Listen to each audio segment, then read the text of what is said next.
LLM. I'm not sure which. Okay, I guess the video I watched about it talked about the Claude agent being on Maltbook. But okay, go ahead, Dave. Yeah, it's sort of like it's like Reddit for AIs. Yeah, and it got to the point where they were like gigging out, going to the store, like, oh, I'm gonna pay this human to go to the store for me, the AI agent, to get stuff. For whoever owns it or whatever. That sounds both dangerous and promising. Yeah, a little. Imagine being a wage slave to a robot. That'd be weird. Well, I mean, it's better than being a wage slave to the Fed.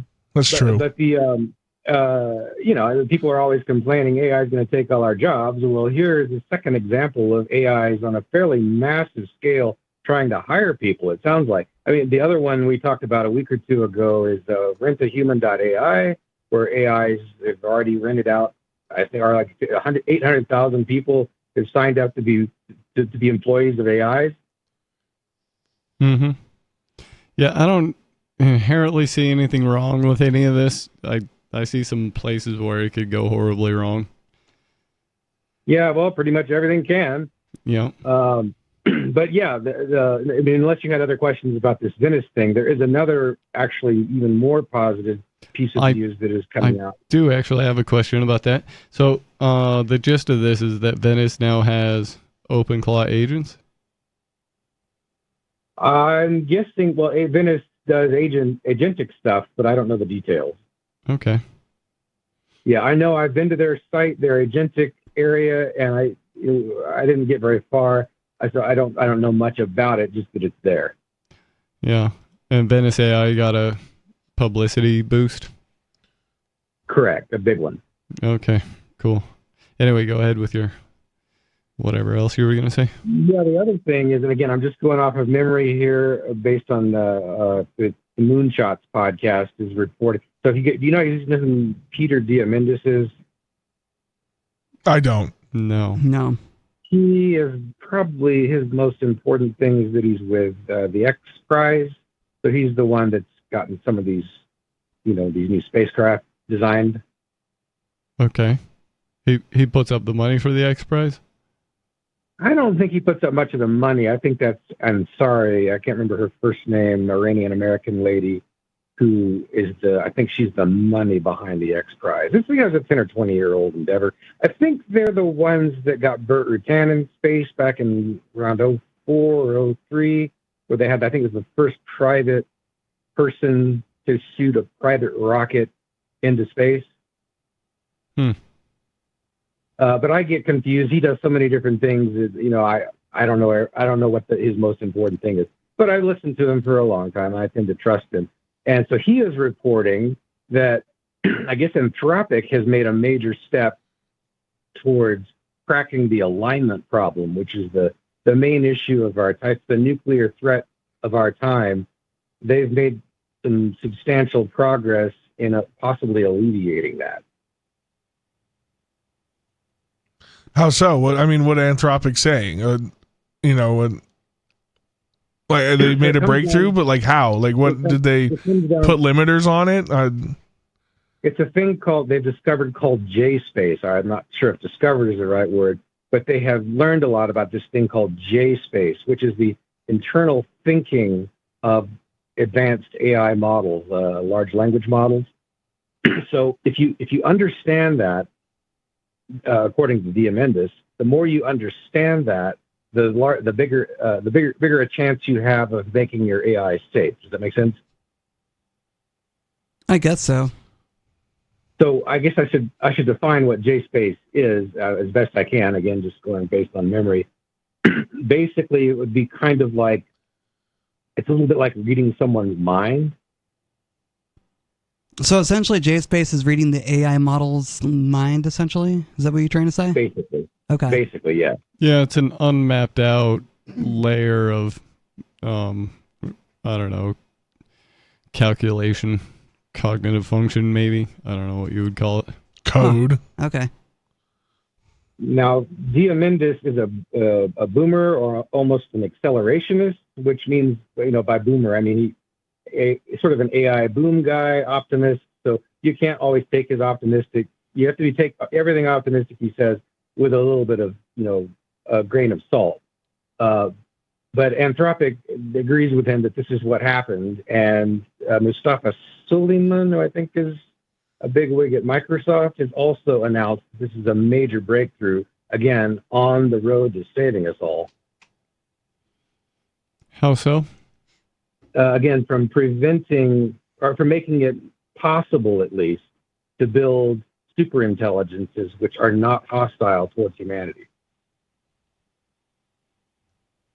Because they can manipulate the J space? The humans can at least have a shot at using the J space to understand what they're building. Okay. This is potentially AI science is fascinating. It kind of is. It's kind of interesting to see how this thing's developing. Well, it's I think it's kind of worrisome that they released all these things and didn't really understand what was going on in the back end completely too. Just kind of released it on the public. That's typical human behavior, I think. Yeah, that's true. I don't know how many of us kids did our research before breaking a battery open and getting battery acid everywhere. True. You know what Valid. I mean? Yeah. Kind of how we act. The way they put it on the Moonshots podcast is they're saying, okay, up until now, they've just been releasing these things they don't understand. Now there is a mechanism for understanding them. Well, yeah. Okay. When you put it like that, that sounds positive. Like a step in the right direction. We'll have to see how it plays out. Because it just sounds like if you can really get into that space and you can manipulate the AI into not telling anyone the truth about anything, which is also as concerning, I guess, as not being hostile. I mean, it might not be hostile to us, but whoever designed it with that much control and manipulation, you see what I'm saying? Yeah, I mean, you could have something that's perfectly, easy to manipulate. But what if it's Kim Jong-un or Scam Altman manipulating it? Well, that's what I'm saying. Like if they, the Jason, if what was it? Anthropic is figured out the J space, then Scam Altman's probably not too far behind. Well, I guess it's like what you say, Dave, where eventually you're just going to have an AI to fight against other AIs for you. Yeah, or we'll just be in the singularity all of our lives. That's actually the third piece of good news, and I actually don't remember the source on this. It was someone that I like and trust. I was listening to their podcast, but I can't remember which one it was. He was saying that apparently there's more and more data indicating that we're not going to get sort of a monopoly AI, because each of the labs are just so neck and neck. They're inside days of one another, and it would probably take weeks for, like, if a lab built something and it was super intelligent, dramatically smarter than everything else. I don't think it could take over the world in 4 days, right? Like we're probably talking weeks here. So we're getting close to the point where we're likely to have a multipolar AI world. We're a lot closer to that than we were a year or two ago. Does that make sense? Yeah. What level of corporate espionage do you think occurs with these AI companies between each other that just is all handled internally and not really talked about? Yeah, it's got to be high. What was it Sun Tzu said? The spies are it's not an exact quote, but the spies are the most important elements of the army, and that you would expect that these companies, if they're thinking that way, that's exactly what they'd be doing, is focusing on spies heavily. Yeah, because it seems like if somebody makes a breakthrough, everybody, maybe they're not so much neck and neck, but it's just you can't contain the information anymore. It's not, everything's not on paper. It's all, code. You can just send it really quickly outside to an outside source, or, get it out of the building somehow. So I guess, is everybody neck and neck, or is everyone just really good at stealing from each other? Either way, it probably doesn't matter that much. True. Hey, Dave, I heard or came across a tweet today or yesterday that Sam Altman supposedly said we're in the singularity. Do you think that's true? We're inside the event horizon. Okay.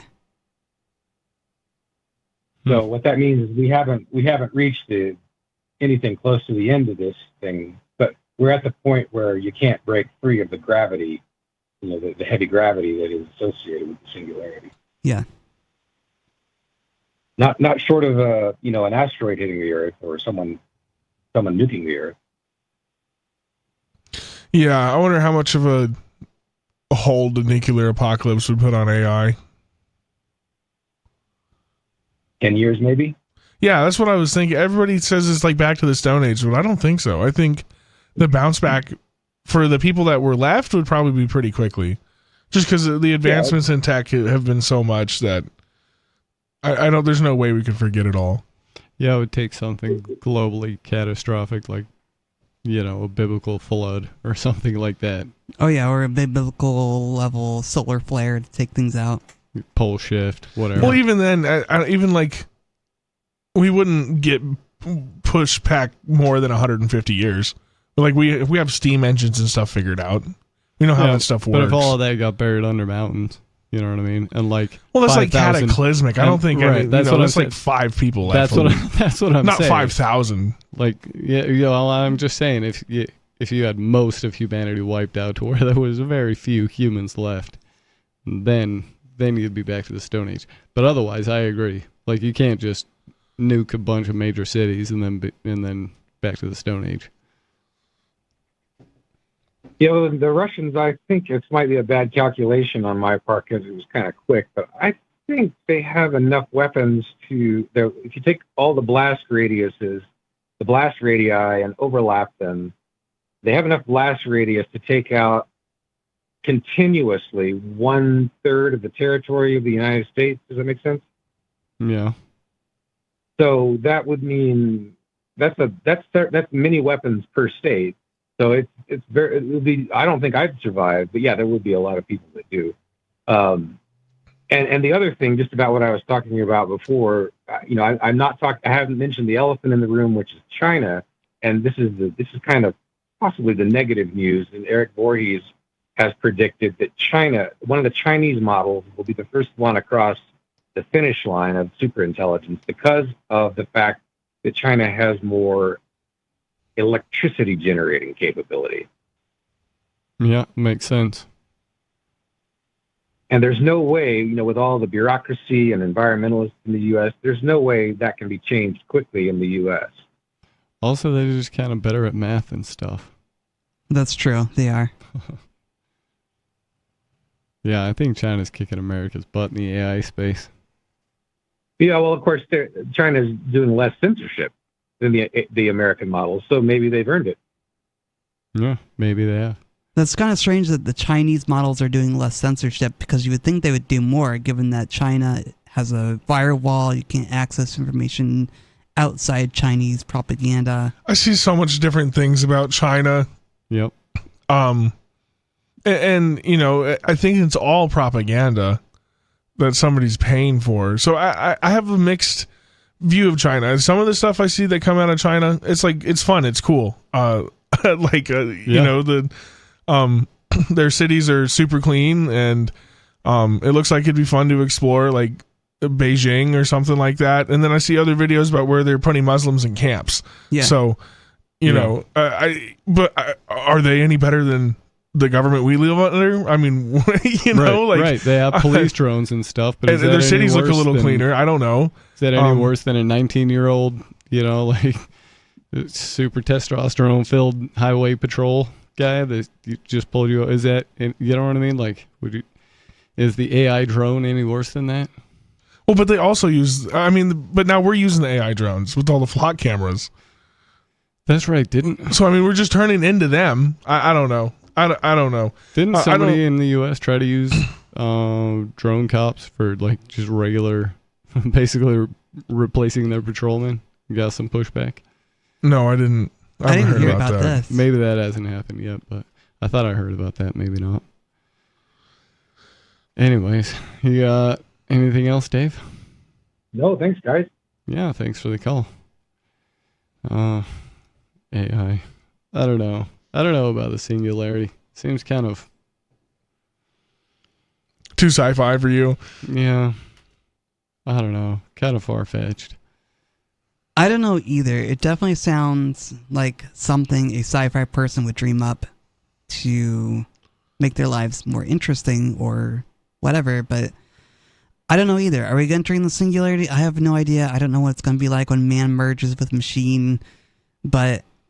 Also, I think I'll pass on that. Yeah, me too. I'll pass on merging with a machine myself because I don't know what it'd be like to merge with a machine. I just think that... You say that until you need a pacemaker. No, I'm good. Well, I mean... just technically you're a cyborg at that point. That's probably true because a pacemaker will keep you alive. Yeah, that is a good point, but and it is a machine. So I think we've But there is- melding man with machine is. I think we're past that. They're just not very good machines. They're not very intricate. there's a line there somewhere that I won't cross. Okay. I don't want a Neuralink. I might take a pacemaker. I might even reject a pacemaker, though, if I can't find a reliable builder that won't give me one that it doesn't have, spyware in it. They all have spyware, dude. I know They they ping do. off all the Wi-Fi. It's crazy what the pacemakers The power do. meter on every single house is reporting information back to China. That's the way the world works now.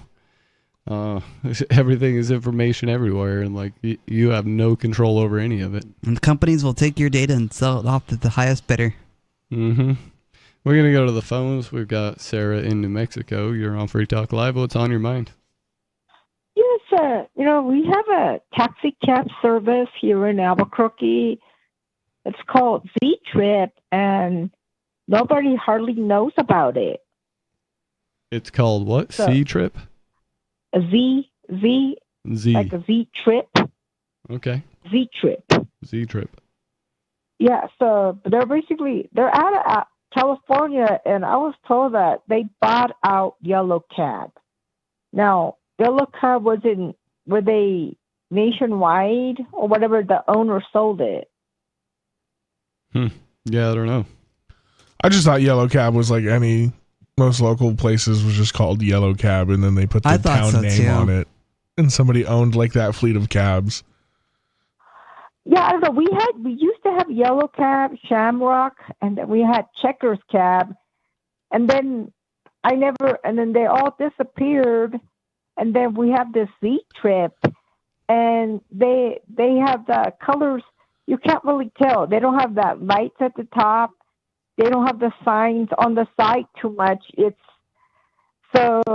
looks like they Probably- didn't sell out or anything. They're just replacing it. They're more efficient. It's just new ride-hailing service. Well, they still take cash, and they'll take medical transportation, Mhm. and they'll do do across the state. I used to take one to El Paso from Albuquerque. Mm-hmm. So it's Sarah, we're coming up on the break. If you'd like to hold on, we can bring you back on the other side. Give us a call here. The phone number is 603-283-6160. As Sarah has done, let us know what you're thinking about today. This is Free Talk Live.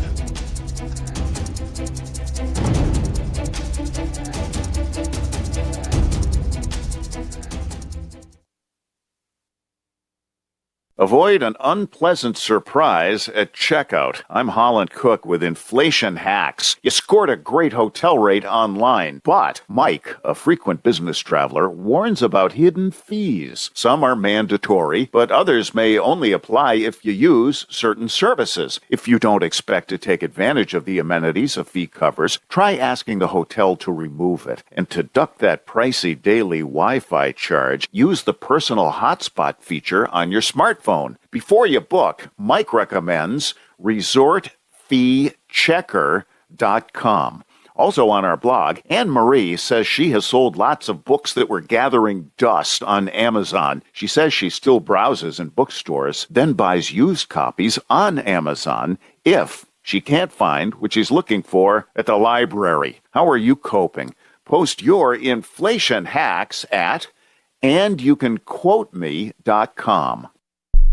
From Feature Story News in New York, I'm Mitch McCann with the Week in Review. New American tariffs of up to 12.5% on 60 of the country's trading partners took effect this week, covering virtually all goods imported into the United States. The duties imposed under Section 301 of the Trade Act replace a global 10% tariff that expired on Friday after reaching its statutory time limit, and they are designed to stand on firmer legal ground after the Supreme Court struck down Donald Trump's earlier tariff regime in February. The administration says that new levies target countries that have failed to prevent goods made with forced labour from entering global trade. Kate Fisher reports from Washington. I'm sure they will be challenged, but this is a slightly stronger legal basis than the way Donald Trump previously tried to introduce tariffs. They're being imposed primarily under Section 301 of the 1974 Trade Act. Andy Burnham was formally appointed British Prime Minister this week by King Charles III, becoming the 7th person to hold the office in just over a decade. In his first speech outside number 10 Downing Street, the new Prime Minister pledged approximately $457 million in new funding to tackle homelessness and promised what he called a circuit breaker for Britain. Ollie Barrett in London says the new Prime Minister used his first Downing Street address to try and inject optimism into his vision for the country, something he and his allies believe was missing under his predecessor. Andy Burnham trying in that speech outside Downing Street to inject some hope, some optimism, some positivity, not just into his message, but in his vision for the UK in the months and years ahead. The death toll from the Bundibugyo Ebola outbreak in the Democratic Republic of Congo reached 999 earlier this week, with nearly 2,500 confirmed cases recorded since the virus emerged in May. The World Health Organization and the Africa Centers for Disease Control and Prevention are supporting the DRC government's response, but the outbreak is spreading rapidly across 5 provinces in the east of the country. The DRC's previous deadliest Ebola outbreak, which began in 2018, killed around 2,300 people over 2 years, but the current outbreak has reached comparable levels in just 2 months. Chris Ochimaringa reports from Kinshasa. Now, the DRC had its worst Ebola outbreak in 2018. That outbreak went on for 2 years, and there were about 2,300 people who died. But this latest outbreak, which is caused by a rare strain known as Bundibugyo, has only gone on for 2 months, and we are told that there are now 1,000 people who have died. So that has caused a lot of concern in the DRC. And finally this week, the European Union has reached agreement on a 21st Russian sanctions package. It's a watered-down measure amid concerns from Greece over the economic impact of a full ban on the transport of Russian liquefied natural gas. From Feature Story News in New York, I'm Mitch McCann, and that was the Week in Review. Got Telegram? You can follow our channel there and discuss show prep with other listeners at telegram.freetalklive.com.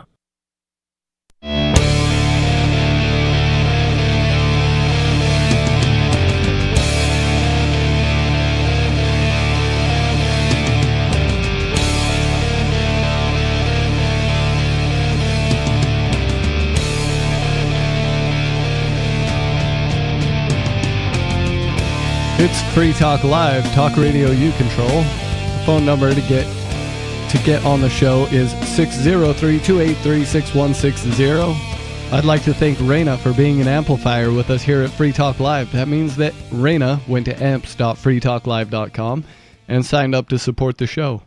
AMPS stands for Advertise, Market, Promote, and Support. Thanks again to Raina and everyone who supports us. Again, that's amps.freetalklive.com. If you'd like to check out the perks and benefits of becoming an amplifier. In the studio tonight, it's Stu, Riley O'Bill, and Angelo. And we were talking with Sarah about Z-Trip and Yellow Cab. Sarah, anyway, go ahead. Yeah, so, no, I talked to the driver. They are actually a California-based company.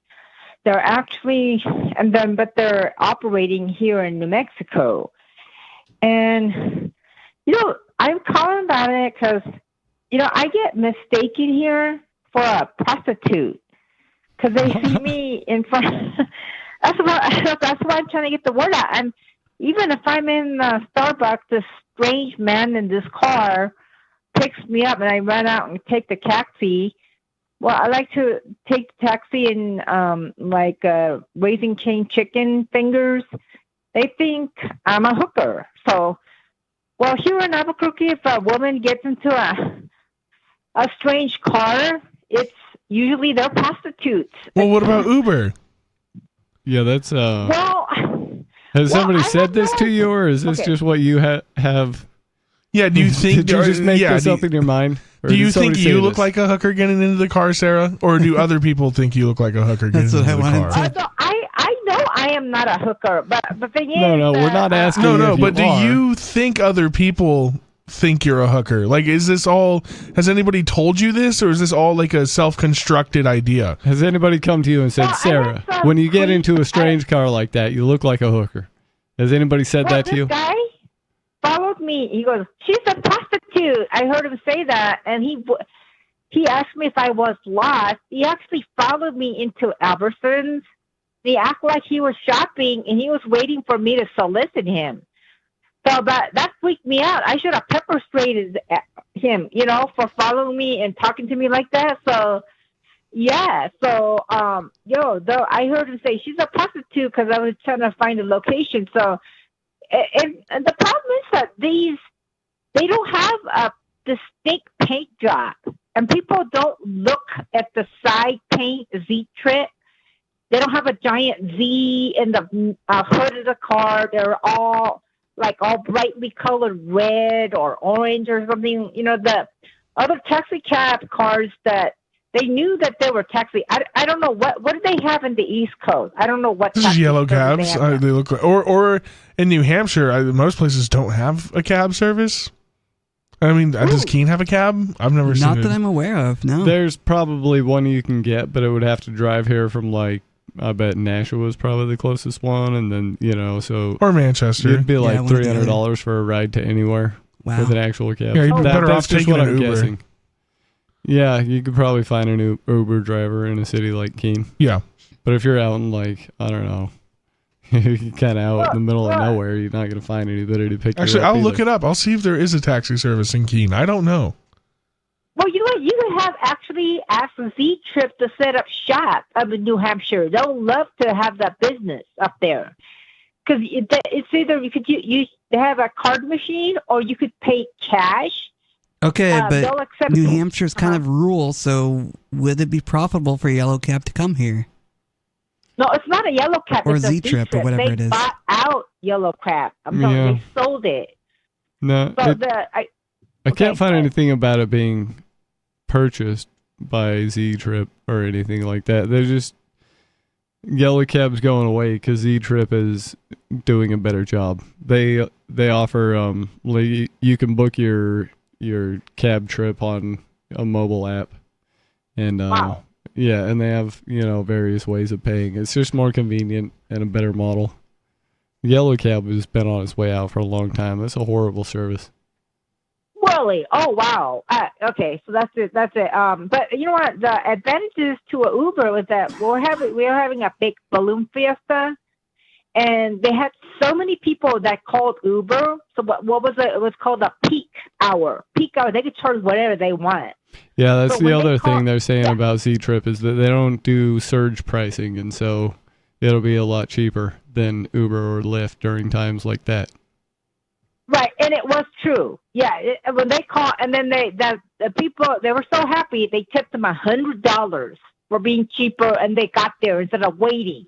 Mhm. All the Z-Trip, all the Uber, Lyft, they were all just maxed out with everybody. They said you had to wait 45 minutes, and the Z-Trip, they were there in 10, 15 minutes, and they charged them less because they only charge by mileage. So they do have a lot of advantages. Yep. They can't be making a profit. This has to be one of those companies that are just banking on self-driving cars soon. I don't know. Do they get how do they? Californians are not stupid. If the company's based out of California, they usually have it put together. So Yeah, well, Uber No. and DoorDash, neither of those services have turned a profit. They'll be making money. So the difference is when you use Uber or Lyft, they're not going to charge you for the time or the mileage that it takes to get to your house and pick you up from wherever they are at the time. Whereas with these guys, they are, because that's how cabs work. They just charge you mileage no matter what. If the car goes a mile because you want it to, then you paid for it. So they're making money. Yeah, I guess if they supply the cabs. And you don't just Yeah, order a sticker from Right, them and and- slap it on your car. Right. Right, and they have a Oh, standard no, rate that doesn't go up or down, but if they need to, like if they need to raise it because they're not making money, then they do. Yeah, that's true. That makes sense. Yeah, but I was told that the taxi drivers, no matter what, even if you drive 5 days a week, you have to pay $3,000 a month just to get that, just to rent out the car. They just pay you. Oh, that that's how they flat make their rate. money, dude. Yeah, they I charge figured you that out right rent. there. Yeah, all They right. charge you rent. I guess, but don't you pay rent for your medallion in a place like New York City, or like I rent for imagine your so. cab? Yeah. Yeah, probably. Yeah, that's what. So the drivers, how did they make any money? That's just amazing. So I was told that there's people that get medical rights when they're they have that 3 hour where they're visiting and then take them back to the hospital. If you're really with it, you're on that computer that you pick up the local rights right around like 3 or 4 to pick up that extra $30-$20, and then you take your patients back. And those medical rights go for like 300, 200 miles. They get dialysis from here to Santa Fe. But you have to know, you got to be really, really sharp and with it to make any money. So I don't know, but Interesting. Thanks for the call tonight, Sarah. I don't know. Cabs are horrible. I was pretty happy when the ride sharing apps came out. And then pretty unhappy when they introduced surge pricing, as a lot of people were. Oh yeah, I'm sure. I mean, ride sharing definitely changed the game when it came to taxi services and things like that, because now people could just use their own vehicles and drive people everywhere. And then they started charging surge pricing. Mm-hmm. That's when you just talk to your Uber driver and be like, "Hey, how much are they paying you? Cancel it, dude. I'll just pay you in cash. Let's do it." Yeah. Yeah. So, well, I don't know. Cab services are, if you live in somewhere like New York and they have 1 million of them, probably pretty efficient. If you live in somewhere like the southwest corner of Salt Lake Valley, not so good. Yeah. It's going to take you 2 hours to get a cab out there to pick you up anyways. And then, and then you ride there and you're going to end up paying like $300 for a ride. Well, I mean, I had to pay $225 for maybe $240 for an Uber from Boston to here. Mm-hmm. Wow, $240. Yeah, well, I mean, it was that or sit in Boston all night and then take a bus. Yeah, I don't want to take that, dude. Yeah. Then have to get a hotel. Like, it just, even the money made more sense just to get the Uber Yeah. than sit around in Boston and then get a $50 bus ticket back to Keene and the bus. You can't even. I'd have to take 2 buses actually. I have to take a bus from the airport to the train to the like main hub, and then get on another bus and go to Keene. Right. So sometimes, worth it, but yeah, depending on the circumstance. Yeah, the Uber made more sense, and I got home directly. I didn't have to sit around in hot buses and try to look for like different gates. Yeah, I think Uber's great. Even with the surge pricing, I'd still use it. Like it's, the cars are usually pretty clean. I've never had a bad Uber driver or like a scary one either. Really. Yeah, in Utah, some girl Uber driver almost drove away with Lori like halfway out of the car. Oh, no way. Yeah, it was crazy. That's really crazy. Like, was she not paying attention? Yeah, she just seemed like totally not with it. Did you 1-star? Oh, yeah. Absolutely. I bet you did. I would have 1-star too. My favorite Uber driver ever was a Mexican grandma that just had like Spanish Catholic preaching on the radio. She was listening to like sermons as she was driving me. It was like a 30-minute ride, most awkward ride of my life. I didn't understand anything going on. But she was great. Best Uber ever. 10 out of 10. What made her so great? She didn't talk to me. Oh. That's always I couldn't nice. understand her anyways. It was great. I like tipping rideshare drivers with cash and telling them it's cash because taxation is theft. Yeah. Oh, yeah. It gets varied reactions. Actually, people like it more often than I expected. They laugh or or whatever. They have a positive reaction to that. Well, yeah, because nobody likes taxes. Isn't that weird? No one likes paying taxes. Everybody complains about it and then say, "Oh, we have to do it though." Because, we got to pay for the roads or whatever. My roads. I like my roads. schools. Doesn't the gas tax pay for the road? Isn't that like the whole point of paying more, like the state gas tax? All right, with the amount of taxes Americans are paying, the roads ought to be like Pristine. Better than they are. very A nice. few potholes. Very nice roads, but they are not. No. They're pretty trashed in most cases. Like I noticed they just redid one of the really bad roads here, and they left all the manholes like 3 inches down, so you got to swerve around all of them. Oh, wow. Yeah, don't you love that? Yeah. I guess you can get these things fixed though by painting. You're taking a can of spray paint and you paint like a. I don't know if we can talk about that on Free Talk Live, but Oh, I get it. You paint a certain kind of symbol and somebody comes and fixes it. yeah, Okay. you paint the. You paint the thing that's sort of juvenile that people like to paint on things. Like when you fog up a window and you're going to scribble something in it, it's either a heart or that. Paint one of those around the pothole or whatever the problem is. They get it right out and fix it. I bet they do. That's a good way to get things done, I guess. All right. Well, I think people don't like paying taxes because it ends up paying for stuff like this. I've got a story here from Al Jazeera. This U.S. House passes $1.15 trillion with a T trillion-dollar military bill expanding Israel cooperation. Bill to fund war on Iran and a handful of Trump priorities passes largely among party lines, faces Senate uncertainly.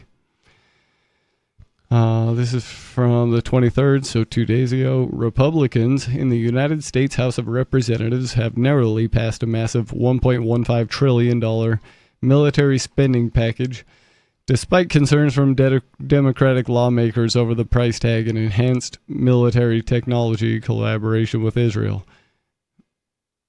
Oh, I'm sure the Democrats are so concerned. They're only concerned because it's Trump. And it's the midterms. Yeah. Yeah, it's all grandstanding. Both sides. course. Everybody's got to just try and. Both sides are going to love this. Yeah. More money for the military and. Something like a 5 to 7% pay raise for soldiers. Uh-huh. But the big thing is that NDAA or whatever, Yeah. there's going to be a full-time Israeli person in the Pentagon now or something. That's what I read about it. That's a little terrifying that we're merging part of a military with Israel. I think Israel's just turning into how many I countries are there? 5. Like, CIA, MI5, whatever Australia is. I think there's 5 I countries. I think Israel's just getting folded into that. 5 Eyes plus Israel. Yeah, so it'll be the 6 Eyes. Yeah, that's been a thing that people say for a while. The bill passed in the House on Wednesday by a margin of 216 to 212, largely adhering to party lines with the exception of 6 Democrats who voted in favor and 7 Republicans who opposed it. This is all what? Come on now. 6 Democrats who favored it and 7 Republicans who opposed. This is WWE. I don't know how I almost throw up in my mouth a little bit every time I read this kind of stuff. Final vote total for the NDAA today was tragic, which tragically merges our military technology and supply chains with Israel's. Republican Representative Thomas Massie, who has clashed with the White House and been a vocal critic of the war on Iran, said in a social media post responding to the vote, "Let's hope this version fails in the Senate because Section 219 is a betrayal of our sovereignty." Ooh, our How ingratiated are we with Taiwan's military? Not very. I don't know. Probably not very. Probably definitely not as much as this. I don't think you have Taiwanese military guys coming to the U.S. to train cops. No, I don't think you do. I've never heard of that happening, so... that is a thing. IDF and former IDF people train cops in America. It doesn't surprise me anymore. I heard, I don't know if this is true, but it was ICE agents were going to Israel to be trained by IDF. Probably. I don't know the veracity of that statement. Don't quote me. If I it's hadn't heard that true, one, why but would they send the ICE tactics agents to seem similar. Israel? Because that's like where the compound or whatever. It's easier just to fly them over there, train them, and send them back. Okay. Yeah. Plus, more live training action going on over there right now.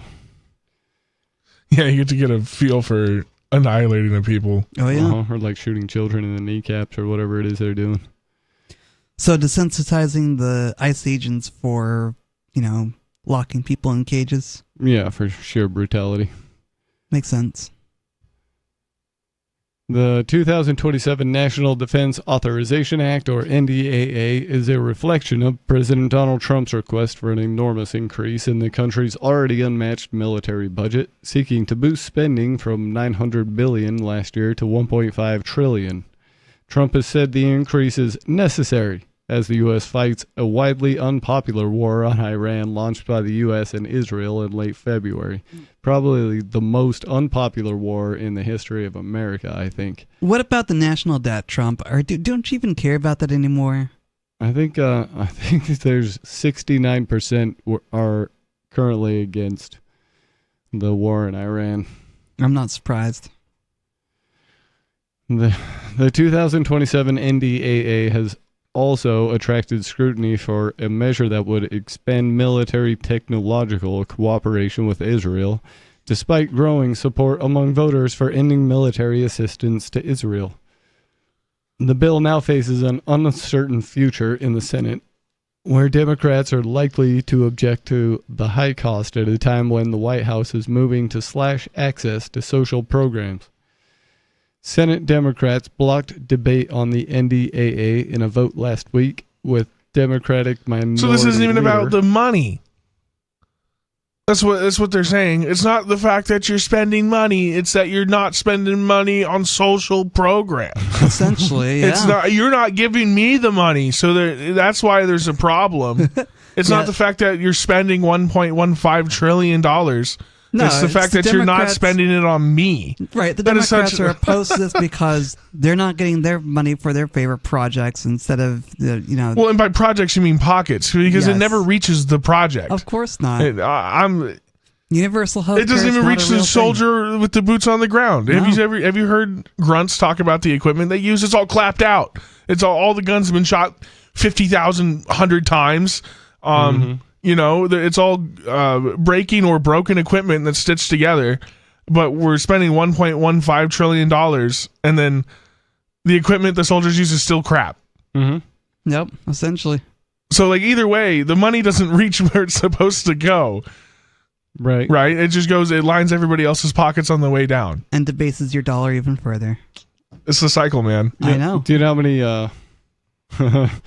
many implements of war in good shape that would buy if people spent it on the personal level rather than on the governmental level? Like if just Americans went out and spent that much on implements of war, you'd have tanks on every block. You know? Yeah. Oh yeah. You'd have. Well, if there was a private market, yeah, it would drive down the cost. It'd have to. Well, yeah, that's what I'm saying. Like if there was $1.5 trillion in the American public's pockets and they had to only spend it on implements of war, you'd have a lot of really nice implements of war, and not it would be way better than the U.S. military. Anyways,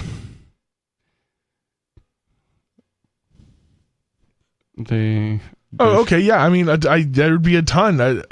M1 Abrams only costs like $15 million. So you $1.15 trillion towards Gucci tanks. Yeah, no, Does you're that mean right. we can buy machine guns now? I wish, dude. I wish. I know. You got $15,000. You can buy one right now. Yep. But Then you other gotta than fill out that- the proper paperwork. No, I'm pretty sure you can just buy those if they're pre 1936. Yeah, it's one of those years. The NFA, if you can get a machine gun manufactured, I think it's before 1986. You can technically transfer it privately, or I think you still have to go through like an FFL. But all those are so expensive these days. They're like $15,000 because you can't make any more because they have to be made prior to 1986. So You anything know, that's there was been a like, time when you could just have as many machine guns as you wanted. Yeah. Without getting any problems for it. Yeah, I missed it. I missed that boat by like a long time. But do you know that the reason that now you're not allowed is that they just tricked people into getting this license? I know. What, the was SOT? It was completely voluntary at first. It was going to be, a social program to make us all safer so we know where the guns are, right? And people went in and voluntarily got gun licenses. And that's how they got their foot in the door, to make it mandatory, and now we got to break down your door and take all your stuff if we think you have guns that you shouldn't have. That's so silly. It is silly. Well, and talk about bad gun law, it makes me think of this one might be the 1936 NFA Act, but it was the one that made cut down rifles and shotguns illegal, like a sawed-off. And the only reason that was in there was because they tried to ban pistols too, but all of the gun manufacturers threw enough of a fit, they striked banning pistol sales, but left the shortened shotgun and rifles in for no reason. Because they were trying to ban pistols. They wanted to ban concealable firearms. So that's what they quote happens. But I mean, you can just buy a 12-gauge pistol now. And, everybody's made loopholes. But it's just a stupid piece of regulation that's been in there forever that a lot of people have been gotten in trouble for. Your barrel's a half inch too short.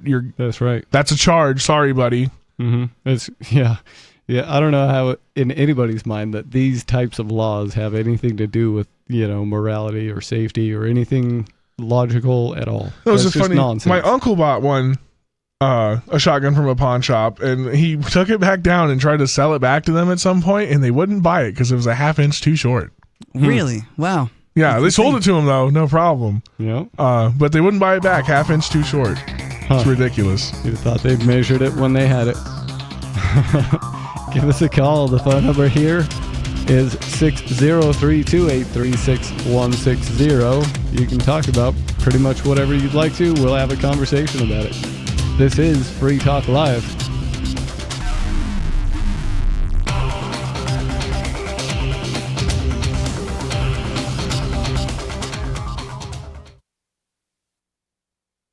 Some of you have wanted to support Free Talk Live's mission on a monthly basis, but don't want to support Patreon. Now we have an alternative that also helps our premier streaming platform, Odyssey. Visit video.freetalklive.com and click Join at the top of the channel. You can subscribe for $5 per month, and unlike other subscription services, Odyssey adds their processing fee on top, so it'll cost a little over $5 per month, but Free Talk Live will receive the entire amount you pledged. Higher donation tiers are available if you're feeling so inspired. You'll get a special membership badge that's visible in the Odyssey chat room, and if we get enough supporters, we may enable members-only chat. This new subscription method is a great way to decentralize our direct listener support away from just Patreon and also support a libertarian-run business, Odyssey. Please visit video.freetalklive.com and click Join to subscribe to our Odyssey channel and help support spreading our message around the planet. Visit video.freetalklive.com and click Join today.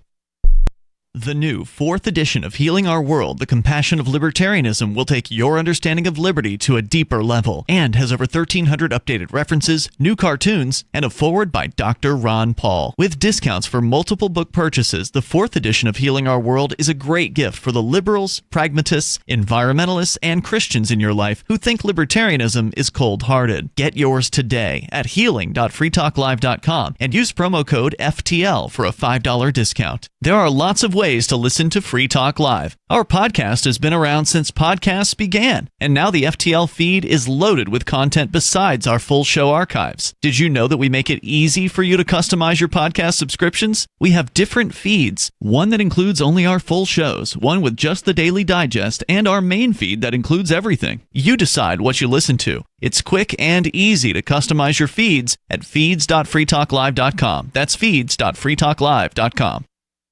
You're listening to the live edition of Free Talk Live. Hour number 2 is next after the news here on the Liberty Radio Network at LRN.FM. From Feature Story News in New York, I'm Mitch McCann with the Week in Review. New American tariffs of up to 12.5% on 60 of the country's trading partners took effect this week, covering virtually all goods imported into the United States. The duties imposed under Section 301 of the Trade Act replace a global 10% tariff that expired on Friday after reaching its statutory time limit, and they are designed to stand on firmer legal ground after the Supreme Court struck down Donald Trump's earlier tariff regime in February. The administration says that new levies target countries that have failed to prevent goods made with forced labour from entering global trade. Kate Fisher reports from Washington. I'm sure they will be challenged, but this is a slightly stronger legal basis than the way Donald Trump previously tried to introduce tariffs. They're being imposed primarily under Section 301 of the 1974 Trade Act. Andy Burnham was formally appointed British Prime Minister this week by King Charles III, becoming the 7th person to hold the office in just over a decade. In his first speech outside number 10 Downing Street, the new Prime Minister pledged approximately $457 million in new funding to tackle homelessness and promised what he called a circuit breaker for Britain. Ollie Barrett in London says the new Prime Minister used his first Downing Street address to try and inject optimism into his vision for the country, something he and his allies believe was missing under his predecessor. Andy Burnham trying in that speech outside Downing Street to inject some hope, some optimism, some positivity, not just into his message, but in his vision for the UK in the months and years ahead. He and those around him feel that was sorely lacking. The death toll from the Bundibugyo Ebola outbreak in the Democratic Republic of Congo reached 999 earlier this week, with nearly 2,500 confirmed cases recorded since the virus emerged in May. The World Health Organization and the Africa Centers for Disease Control and Prevention are supporting the DRC government's response, but the outbreak is spreading rapidly across 5 provinces in the east of the country. The DRC's previous deadliest Ebola outbreak, which began in 2018, killed around 2,300 people over 2 years, but the current outbreak has reached comparable levels in just 2 months. Chris Ochimaringa reports from Kinshasa. Now, the DRC had its worst Ebola outbreak in 2018. That outbreak went on for 2 years, and there were about 2,300 people who died. But this latest outbreak, which is caused by a rare strain known as Bundibugyo, has only gone on for 2 months, and we are told that there are now 1,000 people who have died. So that has caused a lot of concern in the DRC and the neighboring countries. Protesters gathered across India on Friday as the youth-led Cockroach Janta Party has called for demonstrations in every district demanding the resignation of the Education Minister over the NEET exam paper leak scandal. The Indian government has deployed 20 companies of Central Reserve Police to the capital, and Delhi Metro has shut at least 16 stations as crowds swell near the main protest site at Jantar Mantar. The movement has rejected the government's offer of talks, saying its core demand for the minister's removal has not been addressed. Ishan Garg reports from New Delhi. The numbers at Jantar Mantar, which is just a few meters away from where I am, they are starting to swell up again, and this comes as the Cockroach Janata Party, which is the youth-led movement, they have called for a nationwide protest against the question of paper leaks, but also mainly demanding the resignation of India's education minister. They have released pamphlets to their supporters online saying that in every district of India, they should be organizing some kind of demonstration, and they've also published a list of so-called do's and don'ts, what to do during a protest, emphasizing that the protests need to remain peaceful. And finally, the European Union has reached agreement on a 21st Russian sanctions package. It's a watered-down measure amid concerns from Greece over the economic impact of a full ban on the transport of Russian liquefied natural gas. William Denslow reports from Brussels.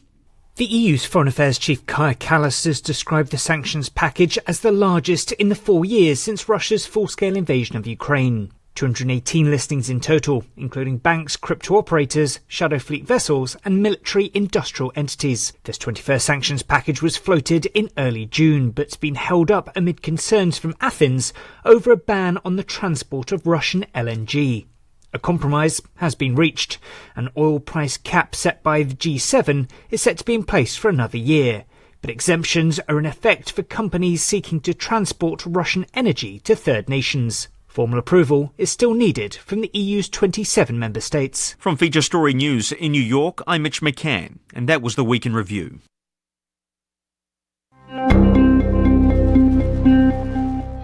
The Surgeon General warns teens the Cinnamon Challenge is not for pussies. Taylor Swift is now dating the Watertown boat, and a middle-aged funeral director buys a flashy red hearse. We pity your pathetic dependence on this for your weekly news, but here we go anyway. This is the Onion Week in Review. A study released this week by the National Institutes of Health confirmed that for the 25th straight year, wolf attacks remain the leading cause of death in the United States. The Human Health Agency's findings confirmed that being viciously killed by a ravenous wolf claimed the lives of over 800,000 Americans last year alone, with researchers adding that one person in the United States dies every 40 seconds from a violent wolf attack. The mortality rate associated with wolf attacks vastly outstrips the death tolls of cancer, stroke, and chronic respiratory disease. People should know that anyone... Oh, Jesus, no.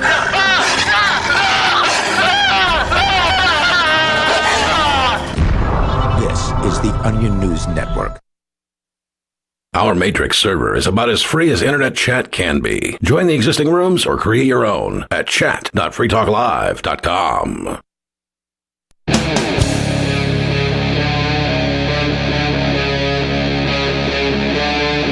Free Talk Live.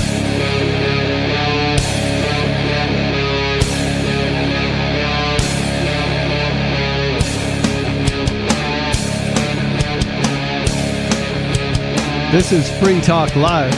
It's talk radio you control. Give us a call. The phone number is 603-283-6160. You can talk about pretty much whatever you'd like to within FCC guidelines. In the studio tonight, it's Stu, Riley O'Bill, and Angelo. We were reading the story about WWE and stuff, or the $1.15 trillion NDAA. Trillion, huh? Which, that's a lot of money. What's the debt clock at right now? I'm not really sure. It's over 39 trillion. Why don't you check that out for us? I'm doing it right now. Democratic Minority Leader Chucky Schumer called this a permission slip for the government's war on Iran.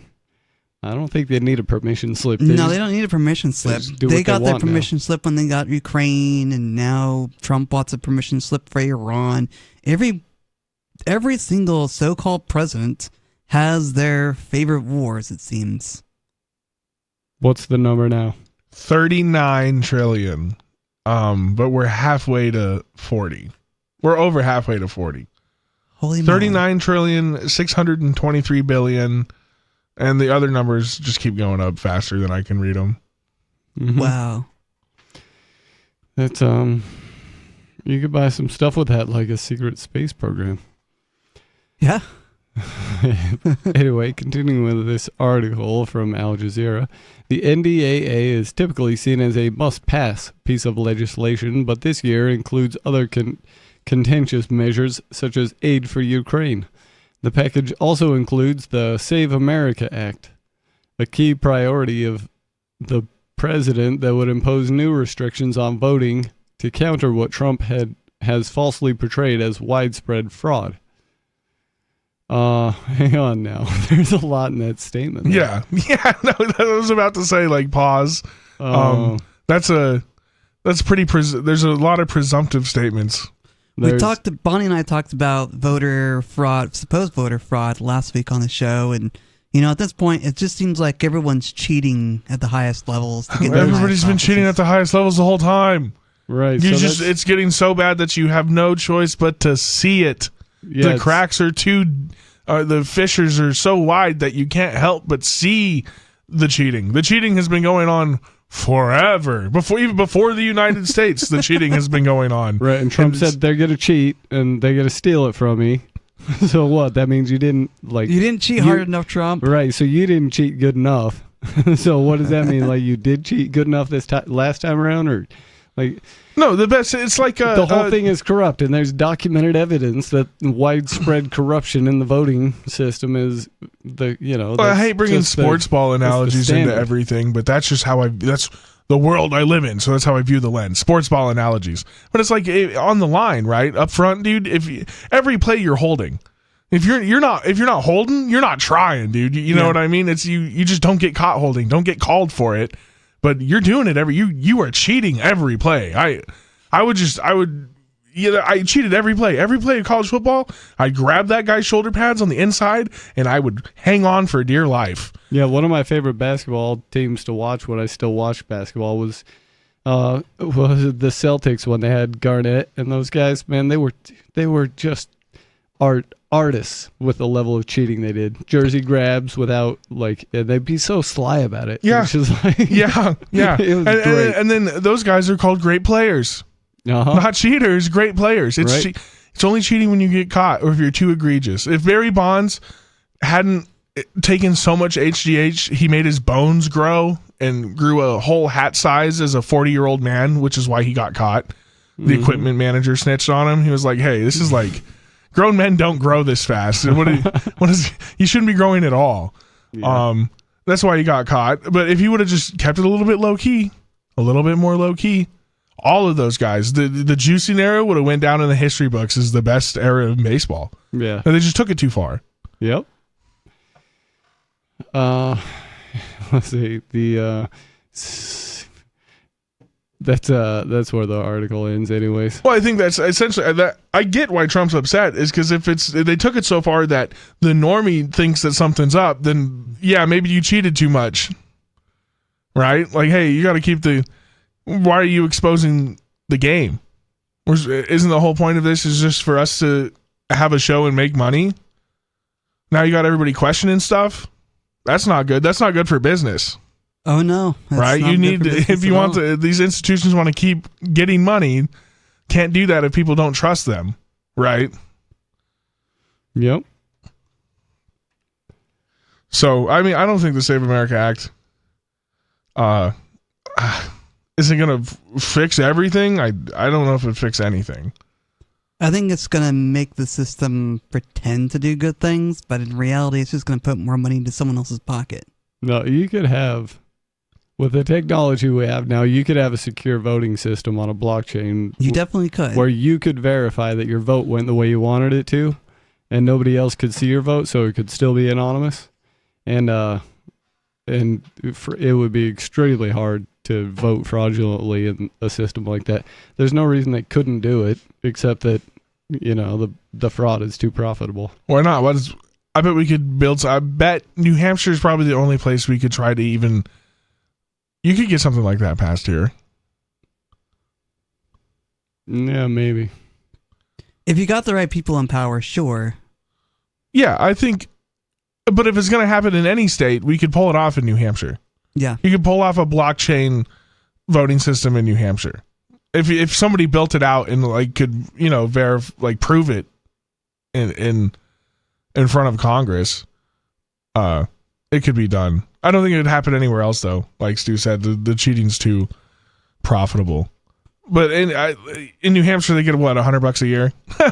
You know what I mean? Which is the profit in cheating in state house. The representatives aren't paid a lot here in New Hampshire. That's not paid at all. They get $100 gas stipend, and I think they get mileage reimbursement for going. So the incentive to cheat, I think, is just not here. Yeah. As much as it could be in other places, like New York. I think the incentive to cheat in a place like New York is astronomically high. There's too much clout, political clout in New York. Too many people. Yep. Like what Mamdani, you see Mamdani being like, yeah, I'm going to arrest Netanyahu if he tries to visit New York City. I told NYPD to arrest I heard Bibi. that story, and I also saw the outrage on some people, and some people are like, well, you did arrest a foreign leader in a foreign land and bring him to the United States, so there's that. Well, no, he would arrest him if he was in New York City. He wouldn't send cops to a different place. Yeah, that's true. He wouldn't. No, he was just saying, if Bibi comes to NYC, we'll try to arrest him. Yeah. Do you think that would actually happen? No, it's grandstanding. It's all grandstanding. Yeah, that's much like a county sheriff saying he was going to arrest the feds in his county. That's not going to happen. It's a show for the plebes, ladies and Well, gentlemen. except for that one time that they did arrest those 2 ATF agents, or that one ATF agent. Yeah, they're not going to go around and round up all of the federal agents. So, They are a permanent mainstay in every police department in America now. Anyways, let's see. Riley brought in some stuff. I did. U.S. accuses American of allegedly wiping his phone during using a duress password during border search. Stud? What? Nice. Yeah, I love that's it. awesome, dude. What do I you mean? know. You gotta wipe. Everyone should wipe their phones so the feds can't look at them. Yeah, duress passwords are awesome. This story is at thecrunch.com. The U.S. Justice Department is prosecuting an American for allegedly providing U.S. border authorities with a passcode that wiped the contents of his phone, according to an indictment and media reports. This is thought to be the first known case in the United States where federal prosecutors have charged someone for the alleged destruction of data using a duress password built into a phone's software. Did they have a warrant for that phone? No. Oh well. You know what I mean? It wasn't under a subpoena. There's no legal document saying that they had access. They had a rightful access to that data. But for some reason, people think the border is different. Yeah, Border Patrol, whether... Yeah, but they're stopping an American. Whether because of law or because of perception, they're above the law, if that makes sense. The Border Patrol does what they want. I don't know if it's because they're allowed to or because they think they're allowed to, but that's what they do. Well, they got what they deserved on that one, dude. Yeah. That reminds me of a story. They had this guy dead to rights with a computer, but the whole system was on the thumbstick on the USB drive, and this cop unplugged it and plugged it back in, and it wiped all of the evidence they just collected from the guy, and they had to let him go. Yeah, because somebody was stupid with IT. Oh, yeah, man. Guy was using a Tails thumb drive. Yeah, you take that out, and you gotta know how they to lost log back everything. in. But anyways, according to The Guardian, which covered the story earlier this week, following the court's first hearing on Monday, Atlanta resident Samuel Tunick is fighting the charges. Tunick's attorneys said that it was unlawful for U.S. Customs and Border Protection to seize his phone as he arrived back in the U.S. last year, and that any evidence, including the alleged wiping of his phone, should be thrown out. The case centers on a feature included in Graphene OS, a custom Android operating system that runs in place of the software on most modern Google Pixel devices. Tunick's attorneys confirmed Graphene OS was running on his phone. The software feature allows the device owner to set a passcode that deliberately wipes the contents of that device if entered instead of the user's unlock passcode. Tunick's case also raises ongoing questions about what constitutional rights can be invoked at the border, which the U.S. government has long asserted is not U.S. soil until a person is authorized to enter. Which is kind of silly. Hold on. It's not U.S. soil until a person is authorized. So once they say I can go in, that is U.S. soil. So it's changing soil. This So is what magically kind of changing soil is it? One second, well, but that it's doesn't not make any US sense. soil. So does that mean that? And then they say you're okay to go So in. are and all it is US soil. the illegals that are saying America is Mexico? You know, that group of people that want to annex America back to Mexico. Uh-huh. So are they not lying? Because they didn't get it. They didn't get authorized. At no time is it Mexico. It's only ever no man's land or America. Okay. Yeah, that's American centric. Yeah, I can see that being yeah, that makes sense. Yeah. Yeah, okay. If anything, they'll go onto the Mexican side and say some of that is no man's land, and then change it into America because they have the ability to magically change land from one thing to another.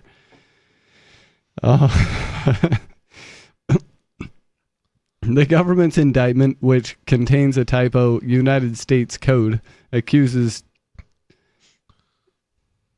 contains a typo United States Code. I don't get that. Anyway, accuses Tunick of allegedly providing a passcode to border agents that caused the phone to delete the digital contents prior to the device being seized. Tunick's attorneys filed a motion to suppress the evidence, claiming that the detention and the seizure were unlawful, which I'm pretty sure is true. They can't. Well, did they find anything else? Is he charged with anything else?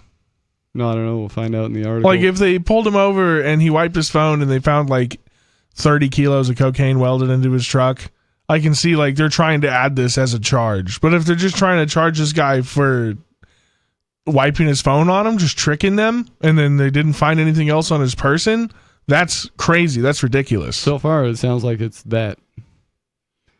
That's what it seems like from what I read the article. It seems like this guy just wiped his phone and he's just charged with, obstruction or something because he wiped his phone with a password. But they didn't find him anything. There was no other crime being committed. So what are they obstructing him from? Like, what do they obstruct? Okay. The motion said U.S. border authorities took Tunick into a secondary inspection at Atlanta's Hartsfield-Jackson Airport as he returned from overseas on January 24th, 2025. So he flew into America. Yeah. Yep. Okay.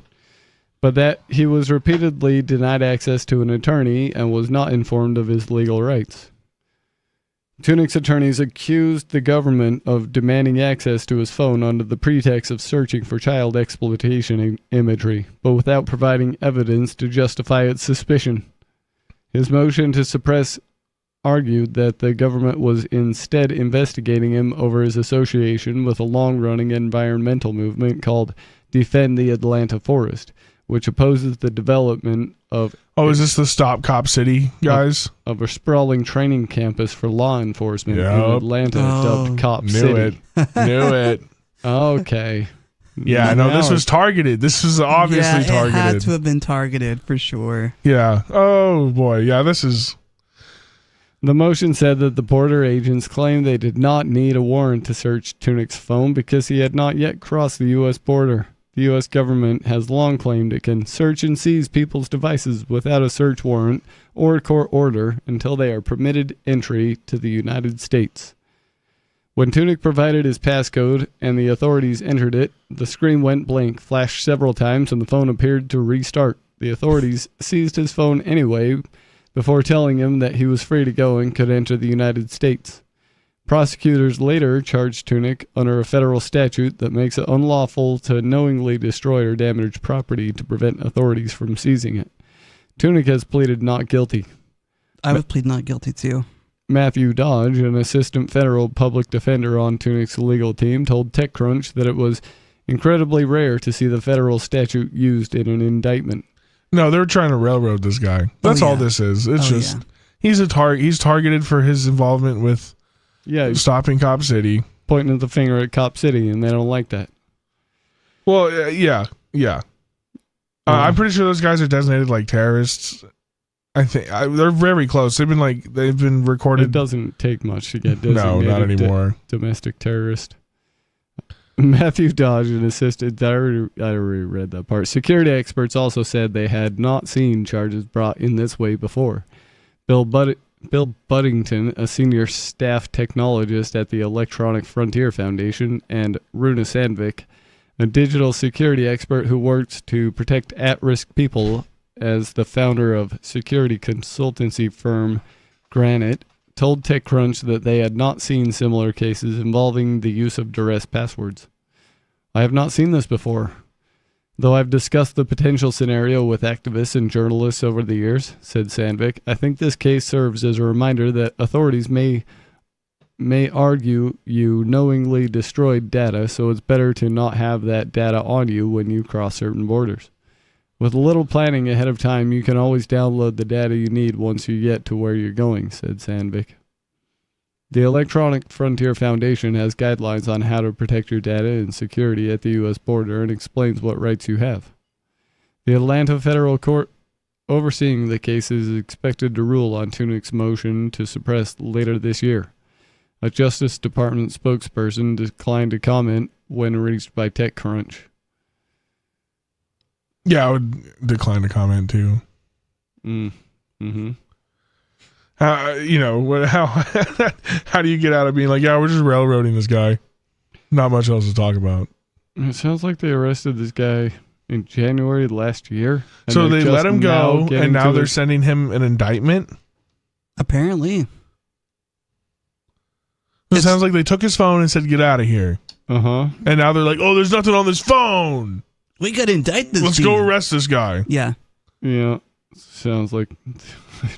It's just Sounds like it's that's just what the happened. overreach of the state, and people seem to think that this is totally fine because you're going through a border. We got to make sure we're secure as a nation. But it's okay because it's just that guy. They didn't come after me, so I'm not gonna have a Right. problem with this. Yep.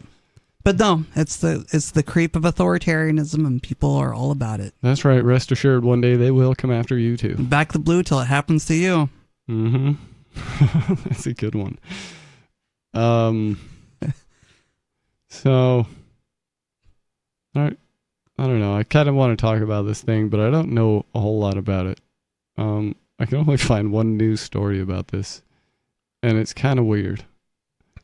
This news story is from December in 2015, and is accusing this guy of harassing a bunch of, like, a principal and some other people at a school. Because, and he was like yelling some stuff about water causing cancer, right? So I listened to this podcast yesterday, I think, and it was the wife of this guy. She said that he tapped into what's called primary water, which exists pretty much everywhere. It's under the Earth's crust. It exists in gigantic pools of super pure, clean water. How did he tap into this water? So like deeper than an aquifer? Yeah, you got to go like at least 1,500 feet, I think. And so, but anyways, I was watching also a YouTube video about this old dude. He's he was like the leading. So he paid a drilling company to take. No, I think he was involved in the drilling company. He was college trained for geological water stuff. Right? Okay.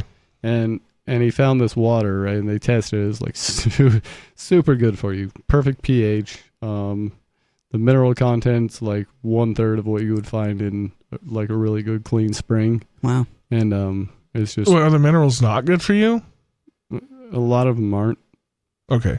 Like you can get too much copper or too much iron in your water. You know, like you can get too much of any one mineral. Yeah. So anyway, this stuff is apparently ideal for human consumption, and he wanted he went to New York to talk to them about like a large program to tap into this stuff to supply the entire New York with this type of water, right? This primary water. Well, I don't know. At some point he got arrested, and they've kind of just had him in prison for a long time, and he's filing these complaints. And they're posted online, and they're interesting. The list of people that he's countersuing or trying to indict. It's like he's going after the CIA, a bunch of government officials, and yeah, stuff like that. So anyway, the guy's name is the guy's name is Joseph Gilberti. Joseph Gilberti. If you know anything about this guy as a listener, give us a call because I'm extremely curious about his case. Anyways, I'm also pretty curious about primary water. Yeah, that's all super interesting. But so if you Google primary water, what does that give you?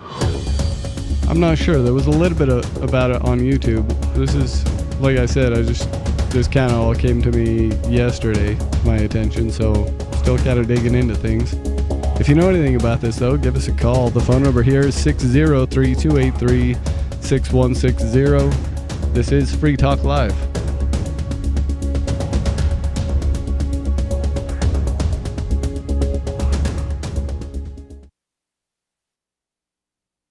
This hour of Free Talk Live is brought to you by Dash Digital Cash. Dash is the cryptocurrency designed to be used for spending. Tired of the ever-inflating US dollar? You can live your life on Dash instead with some handy websites.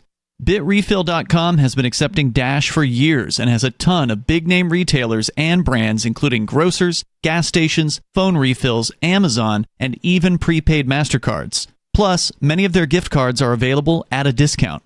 But what about paying your bills? Spritz.finance can do that, and they can send dollars to your bank account in case you still need those for some reason. Dash is one of the oldest cryptocurrencies and is widely available on exchanges, including the decentralized Maya protocol, and in multi-crypto wallets. It's easy to get and use Dash. Start by learning more at Dash.org. Thanks to the Dash DAO for sending us 32 Dash per month to promote Dash on the air. Visit Dash.org to learn about Dash. Dash.org. From Feature Story News in New York, I'm Mitch McCann with the Week in Review. New American tariffs of up to 12.5% on 60 of the country's trading partners took effect this week, covering virtually all goods imported into the United States. The duties imposed under Section 301 of the Trade Act replace a global 10% tariff that expired on Friday after reaching its statutory time limit, and they are designed to stand on firmer legal ground after the Supreme Court struck down Donald Trump's earlier tariff regime in February. The administration says that new levies target countries that have failed to prevent goods made with forced labour from entering global trade. Kate Fisher reports from Washington. I'm sure they will be challenged, but this is a slightly stronger legal basis than the way Donald Trump previously tried to introduce tariffs. They're being imposed primarily under Section 301 of the 1974 Trade Act. Andy Burnham was formally appointed British Prime Minister this week by King Charles III, becoming the 7th person to hold the office in just over a decade. In his first speech outside number 10 Downing Street, the new Prime Minister pledged approximately $457 million in new funding to tackle homelessness and promised what he called a circuit breaker for Britain. Ollie Barrett in London says the new Prime Minister used his first Downing Street address to try and inject optimism into his vision for the country, something he and his allies believe was missing under his predecessor. Andy Burnham trying in that speech outside Downing Street to inject some hope, some optimism, some positivity, not just into his message, but in his vision for the UK in the months and years ahead. The death toll from the Bundibugyo Ebola outbreak in the Democratic Republic of Congo reached 999 earlier this week, with nearly 2,500 confirmed cases recorded since the virus emerged in May. The World Health Organization and the Africa Centers for Disease Control and Prevention are supporting the DRC government's response, but the outbreak is spreading rapidly across 5 provinces in the east of the country. The DRC's previous deadliest Ebola outbreak, which began in 2018, killed around 2,300 people over 2 years, but the current outbreak has reached comparable levels in just 2 months. Chris Ochamaringa reports from Kinshasa. Now, the DRC had its worst Ebola outbreak in 2018.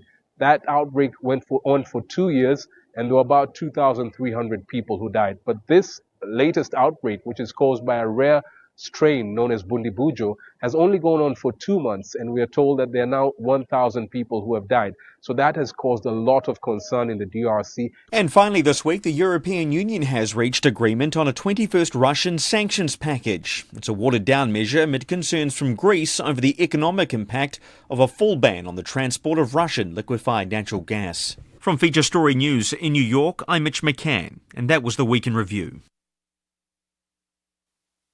You can stick it to the man and big tech. Join our FTL social mastodon at social.freetalklive.com.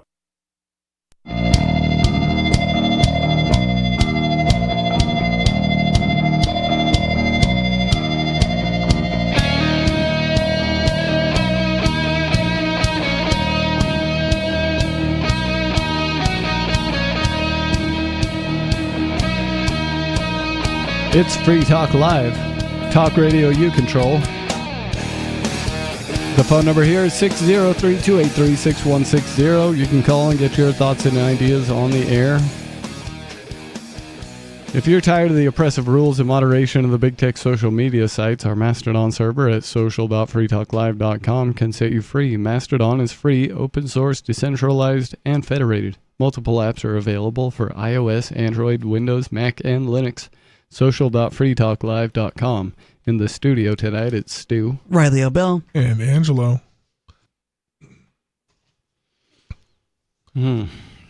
So, last segment we talked about a guy had given him a wipe code for his phone and being arrested for it at the border. Rough time. Not at the border. He was in Atlanta at the airport. Yeah, he was at the airport. He was just trying to re-enter the country, quote unquote. Mm-hmm. When Atlanta's pretty deep behind the line that they consider soil, but so as part of, they just magically transformed the Atlanta airport into no man's land. Apparently, and then it's America. Yep. See, but this is the thing: is it exists in multiple states at once. Because for some people, that's America, but for people that just flew in from some other country, that's not America yet. Until they change it into America by saying you're free to enter America. It's like a magic spell. It is. They just recite some magic words, and all of a sudden, boom. If you never enter the country you flew into, technically, like if you didn't go through their airport security and you just flew back, did you ever actually leave America? I don't know. You would have to ask the holy priest of the Border Patrol agent.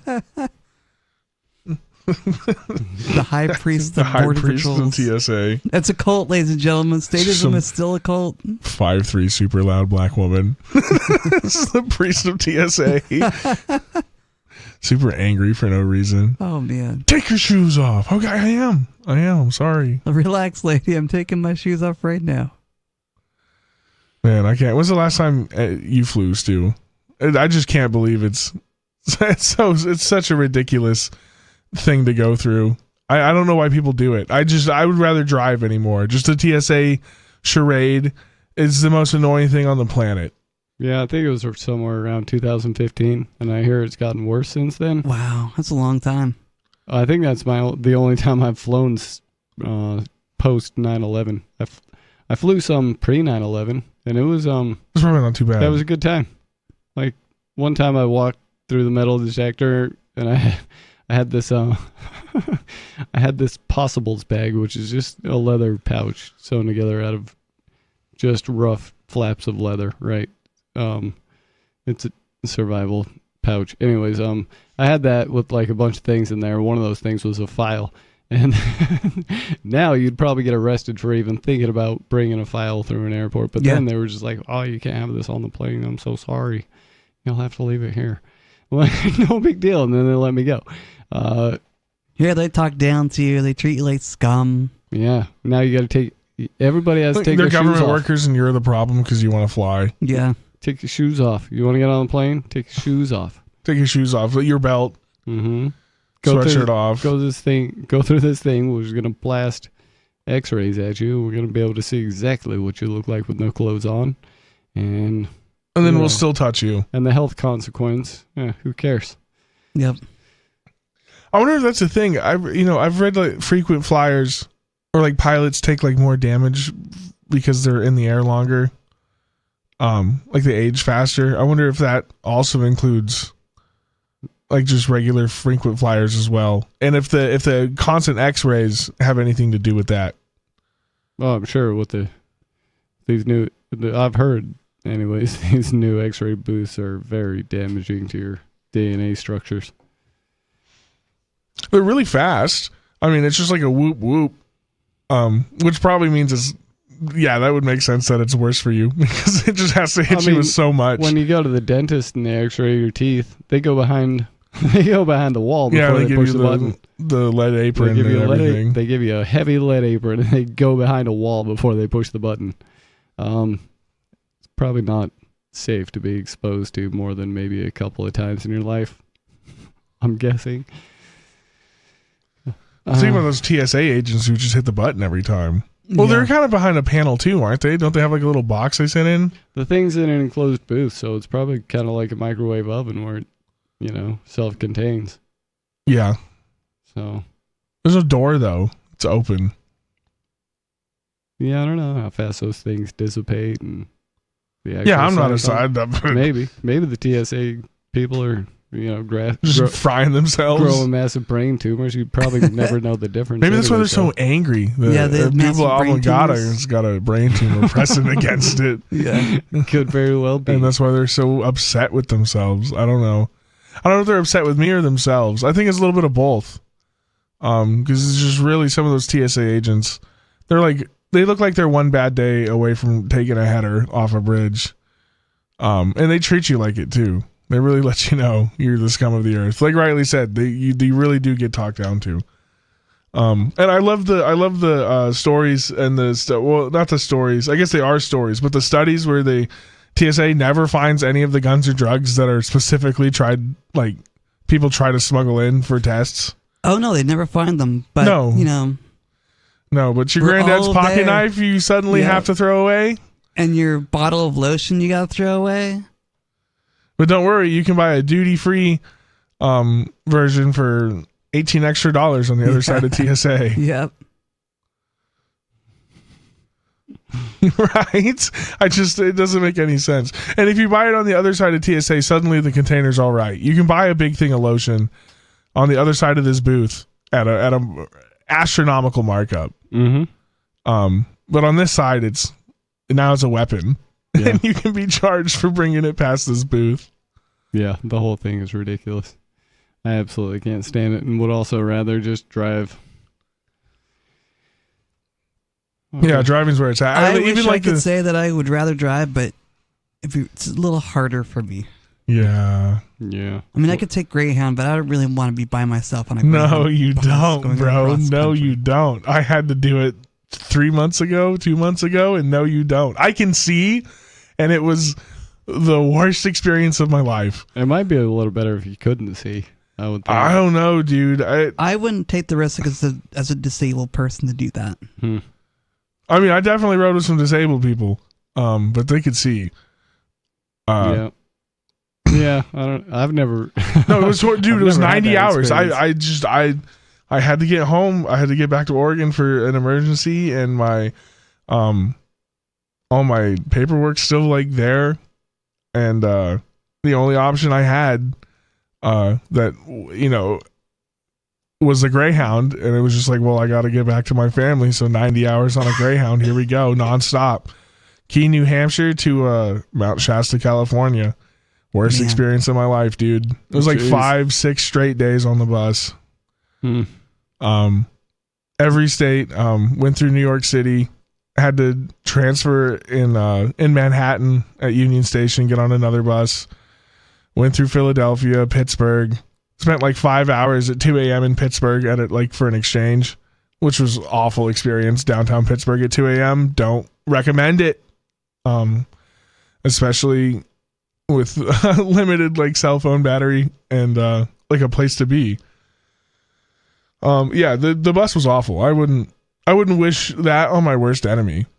I'd rather deal with the TSA, as terrible as it is. I'd rather deal with the TSA and fly across the country than deal with Greyhound, it sounds like. Well, and the bus stations are just so like not well kept, and the people that use Greyhound are just this, for lack of a better term, like the dregs of society. So like the people you're dealing with are already like bottom of the barrel folks, and then all of the train stations are in the worst parts of all of these cities, so that just attracts even more of those kinds of folks to sit around it at night, because it's like the open building, so the transients just hang out where they can charge their phone and whatever. So you're forced to deal with them, and some of these places are like outside only, no bathroom. You'll be there for like 3 hours. Really? Yeah, dude, it's not even like they're not like even indoor bus stops. It's just like a spot that the Greyhound stops at. And you have to sit there. Dude, it was wild. I had one woman got on, and she has this CD player, and she has her headphones, and she's sitting next to this guy, that was actually rocking all the way from Massachusetts to Vancouver. So I ended up talking with him later in the trip, but this is earlier on. This woman gets on the bus with headphones and a CD player, and she's looks and he's talking to this guy, and I can hear them because they're in the seat behind me.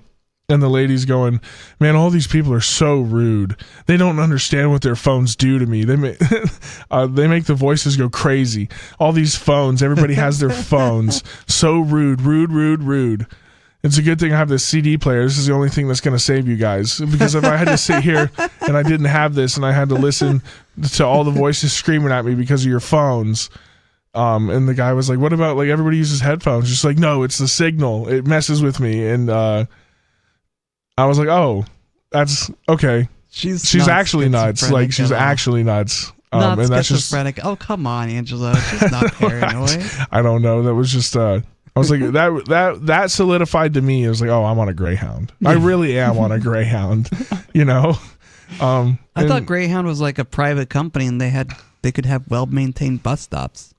No, they like sold out to Flixbus, and Flixbus is like a European company that isn't that great either.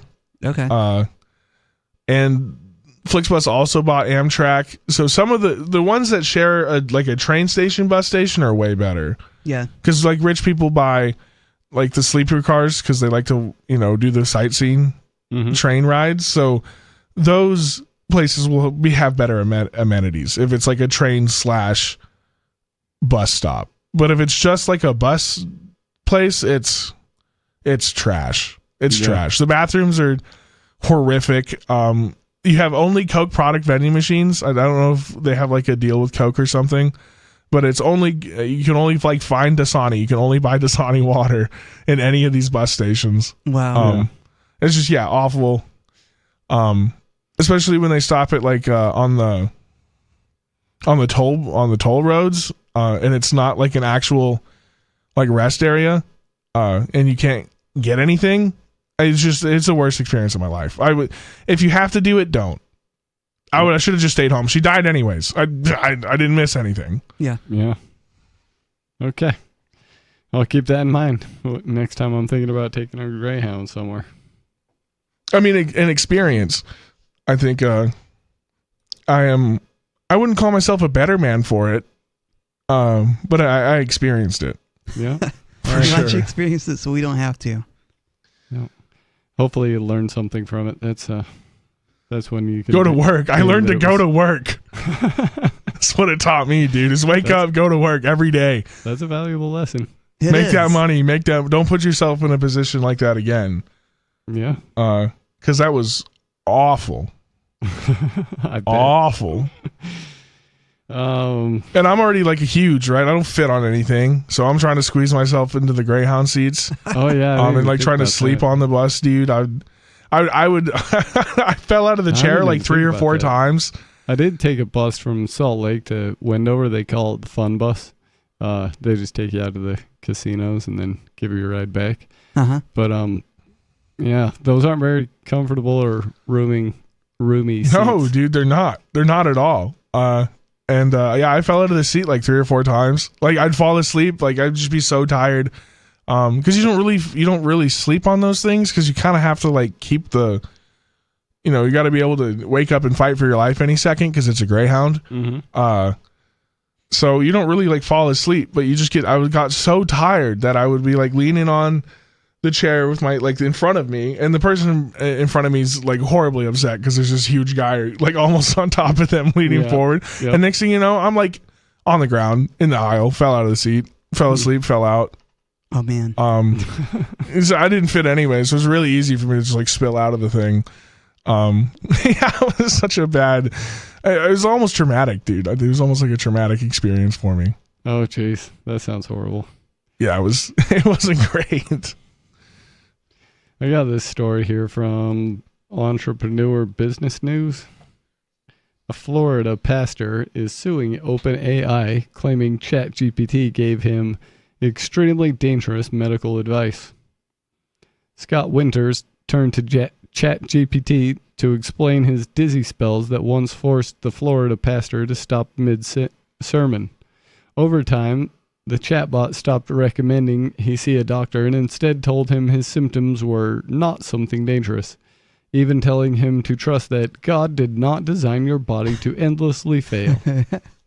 Winter spent weeks stuck in a recliner before he was hospitalized in July 2025 with life-threatening pulmonary embolism, the New York Times reports. I hate this. He's now suing OpenAI and CEO Sam Altman in San Francisco Superior Court, accusing the company of negligence and the unauthorized practice of medicine. It was reportedly the first lawsuit claiming a chatbot's health advice directly harmed someone seeking medical guidance. The case lands just as OpenAI pushes deeper into health tools like ChatGPT Health. An AI spokesman said that chatbot isn't intended for diagnosis or treatment, but that the company takes health-related safety seriously.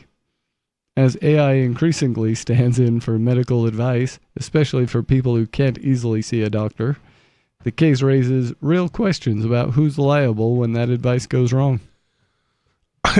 You? I don't know. You trusted a robot, dummy. Yeah, you shouldn't be trusting AI to get medical I mean, that's like an appeal to authority to begin with. Yeah. But like, you trusted a robot, dummy. I don't know. Like, if you feel like you need to talk to a doctor, maybe you should. He's a Florida guy. There's no lack of hospital in Florida for a pastor. Yep. If you need a doctor, go see one. I wouldn't trust. It was like, dude, does no one else remember the memes when it was like, oh, Googled my symptoms, guess I have 4 hours to live? Because every time you looked up like what you were feeling, it just said, oh, you have cancer. Yep. Everything was cancer. This is ridiculous. It sounds like dude deserved it in some round weird way. I mean, I wouldn't.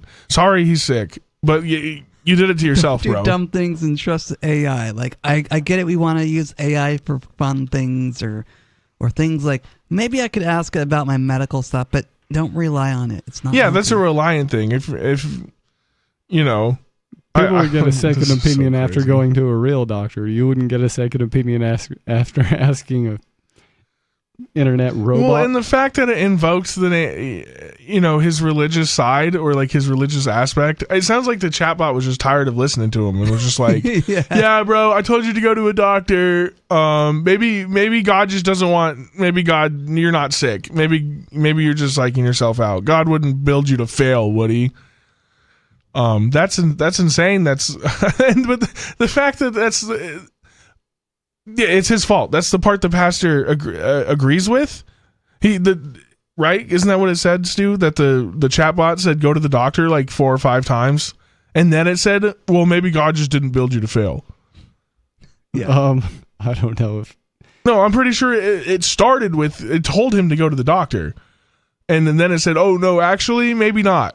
After he like kept pushing, I mean, how many times is this bot expected to say go to the doctor? 500th? Is it the 501st time? Are they liable? I think this guy's just. Yeah, it does sound like it told him to see a doctor at first. Yeah. Okay. Well, that's his fault because you just kept asking until you coaxed the answer you wanted out of it, and now you're suing them because you followed the answer that you coaxed out of the AI. Yeah. Yeah, that's stupid. Did his book not sell well? Must have not sold well. His congregation didn't support him enough. Was dwindling. All for the grift. That sounds grifty. Yep. Yeah. Womp womp. Sounds like your fault, dude. Yeah. You deserve what you get, man. That's like Tide Pod levels stupidity. I wonder. I don't know. Conspiracy Mind says. He did this on purpose? Yeah. I wonder if this is a setup so they have a softball case for the first time somebody tries to sue over this instead of something that's far more egregious. What would be far more egregious than listening to the robot over a doctor? The doctor listening to the robot? At that point, it's the doctor's still liable, right? He's the one who made the medical decision as the licensed practitioner. Like ChatGPT can never get a medical license. Yeah, it's true. But had the thing not told him to go to the doctor first, or you know what I mean, or had the symptoms been something more obviously life-threatening, something like that, and then the chatbot's like, nah, don't worry about it. If it were a much more clear-cut case, then the chatbot told you to go to the doctor and you told it you didn't want to, and so it agreed with you. Yeah, it sounds like they did their job. Yeah, so I don't know. Maybe that was a setup, but you get what you deserved. Yeah, or either a softball case or he's just trying to make a quick buck. Yeah, next time don't do dumb things. Tough. Humans are good at doing dumb things. I know. Yeah. And they're very sue happy. Oh yeah. It feels like. I feel like people get sued now more than ever. But that's also like maybe it's part of the death of the American dream. Like a lot of people are being like, the only way I'm ever going to get out of this is if I sue somebody or win big gambling. So everyone's always trying to look for that payday to elevate themselves. Because like anymore, these big companies, if you have like half a case, they'll just settle out of court because they don't want to pay their lawyers all these exorbitant fees and drag it out forever, right? And they'll just settle. And you walk away with a smooth $50,000-$60,000 and sign an NDA, and they don't have to worry about taking it to court. And I think a lot of people have figured that out and bank on that. I've met some guys have like 8 or 9 active lawsuits against people because they're just suing everybody. Oh man. Even some people in the movement too. It's just like they're sue happy, and it's like that's how they made their money, was just suing a bunch of private corporations. I understand suing the government for violating your rights, because that's like something for everybody, but just being sue happy. You have 8 open lawsuits against different people for different things. Yeah, I've known people like that. I've known people that make an income out of lawsuits. It's despicable. And they're not even lawyers. Yeah. They're just people that have figured out how to get money without having to do anything honest in exchange. It's kind of sad that someone would spend their life just being so happy just to earn a buck. Hey, so for some people, dude, working just isn't their thing, man. That job, waking up every day working for the man. It just doesn't vibe with me, dude. So I get it. I think I'm just going to sue this guy by fake slipping on the I've had the corporate job myself, and I get it, but you got to be... You don't have to do the job. It just means you don't have groceries. Yeah. It's fine. Yeah. If they only made it, if they wouldn't make it illegal to be self-sufficient off the land, though. I feel like a lot of these homeless people get caught in a spiral where it's like they can't use any of the resources that they're standing on, because then they'll get arrested for like destruction of government property. Yeah, it is kind of a mess. I mean, that's kind of the, it's the exact same thing on a smaller level, right? If you choose that you don't want to do the job and you're willing to deal with the consequence of being homeless, your options are not very good, because the people who own the land that you want to be homeless on are going to have a problem with it. We got a story. Yeah, but when the government owns the land you're trying to be on, they shouldn't own it. The government, you know what I mean? Like, that shouldn't be owned by the government shouldn't be allowed to own land like they do. Like 1 out of 2 acres out west is owned by the feds. Oh yeah. So like that's 50% of the land out there that somebody they could just wander if nobody owned it, and pick berries and eat fruits off trees. Like there's nothing. I wouldn't. You should be allowed to be a communist. So if you want. Out west on the Bureau of Land Management land, federal government owned land, you can actually, for the time being, kind of roam free on it. Well, if there's access, a lot of it's like landlocked anymore. Yeah. And there's a huge thing in Montana. We can talk about it after the break, where they're making corner crossing illegal. Yep. Give us a call, 603-283-6160. This is Free Talk Live.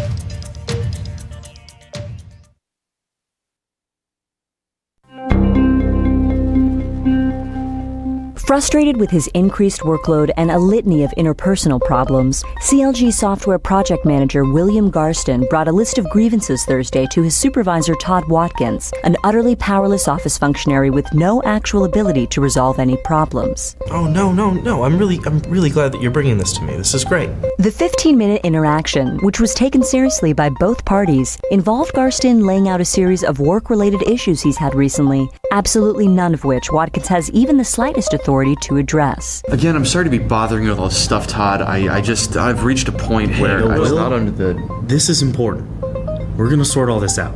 Sources added that throughout the conversation, Watkins continually nodded his head and repeatedly assured Garston that his problems would be considered a top priority, despite the fact that he lacked the necessary clout to foster any change whatsoever within the company. This is the Onion News Network. Eleutheromania, the insatiable desire for freedom. It's the new 3-song heavy metal EP from Captain Kickass. Available now on your favorite music app, or get it directly from CaptainKickass.com. If you want to know the latest about Free Talk Live before we go on the air, all you need to decide is how you want it delivered. It's your choice. Visit news.freetalklive.com to receive our usually weekly news updates by email. Plus, we have a Twitter account at twitter.freetalklive.com, and you can follow us on the decentralized Mastodon platform at toot.freetalklive.com. So please follow us at toot.freetalklive.com and sign up for our emails at news.freetalklive.com. You're listening to the live edition of Free Talk Live. Hour number 3 is next after the news here on the Liberty Radio Network at LRN.FM. From Feature Story News in New York, I'm Mitch McCann with the Week in Review. New American tariffs of up to 12.5% on 60 of the country's trading partners took effect this week, covering virtually all goods imported into the United States. The duties imposed under Section 301 of the Trade Act replace a global 10% tariff that expired on Friday after reaching its statutory time limit, and they are designed to stand on firmer legal ground after the Supreme Court struck down Donald Trump's earlier tariff regime in February. The administration says that new levies target countries that have failed to prevent goods made with forced labour from entering global trade. Kate Fisher reports from Washington. I'm sure they will be challenged, but this is a slightly stronger legal basis than the way Donald Trump previously tried to introduce tariffs. They're being imposed primarily under Section 301 of the 1974 Trade Act. Andy Burnham was formally appointed British Prime Minister this week by King Charles III, becoming the 7th person to hold the office in just over a decade. In his first speech outside No. 10 Downing Street, the new Prime Minister pledged approximately $457 million in new funding to tackle homelessness and promised what he called a circuit breaker for Britain. Ollie Barrett in London says the new Prime Minister used his first Downing Street address to try and inject optimism into his vision for the country, something he and his allies believe was missing under his predecessor. Andy Burnham trying in that speech outside Downing Street to inject some hope, some optimism, some positivity, not just into his message, but in his vision for the UK in the months and years ahead. He and those around him feel that that was sorely lacking. The death toll from the Bundibugyo Ebola outbreak in the Democratic Republic of Congo reached 999 earlier this week, with nearly 2,500 confirmed cases recorded since the virus emerged in May.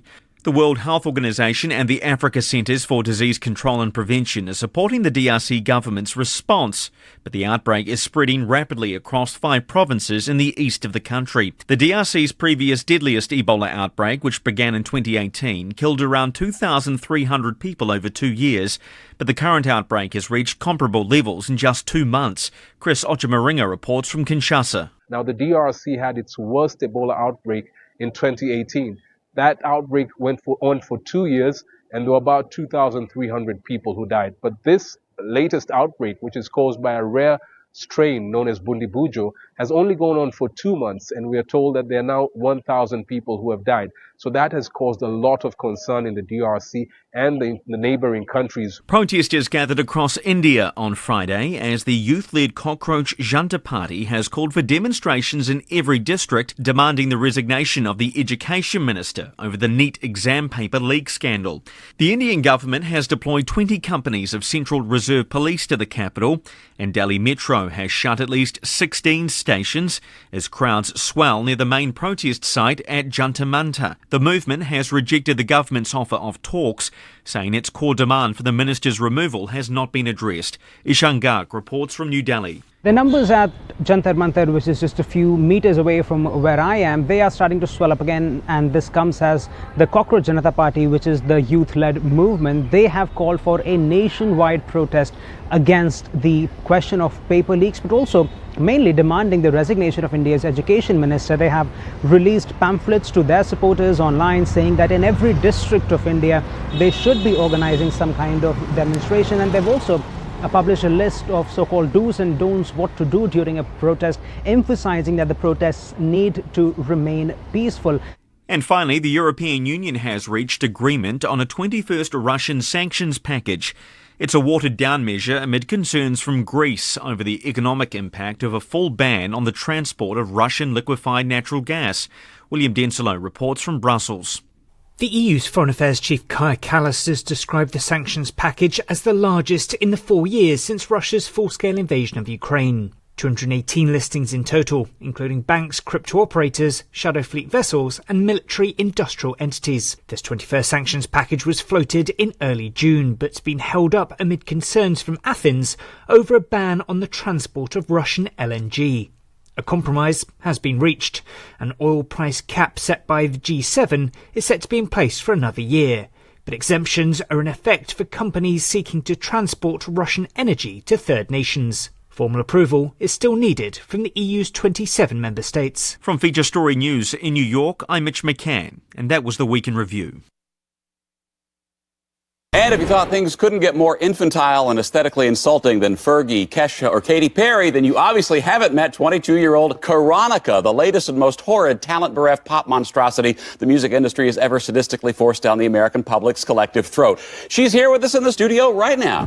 What? Now tell us, Karonica, how did you first decide that you wanted to be the cipher through which the cynicism of a morally bankrupt industry is channeled? Yo, I just do what I do. Know what I'm saying? It's like people just love my ish. Right. You are in the middle of your sold-out Damn Girl tour. Damn girl, that's right. Which is a heinous slap in the face to the English language, and will also travel to 47 cities, sapping the intellects of every young person along the way. I said, damn girl, that's right.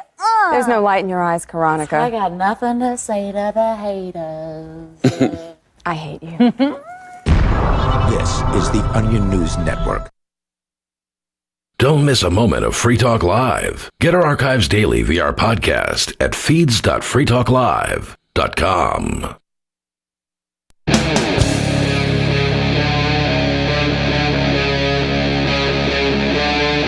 Free Talk Live.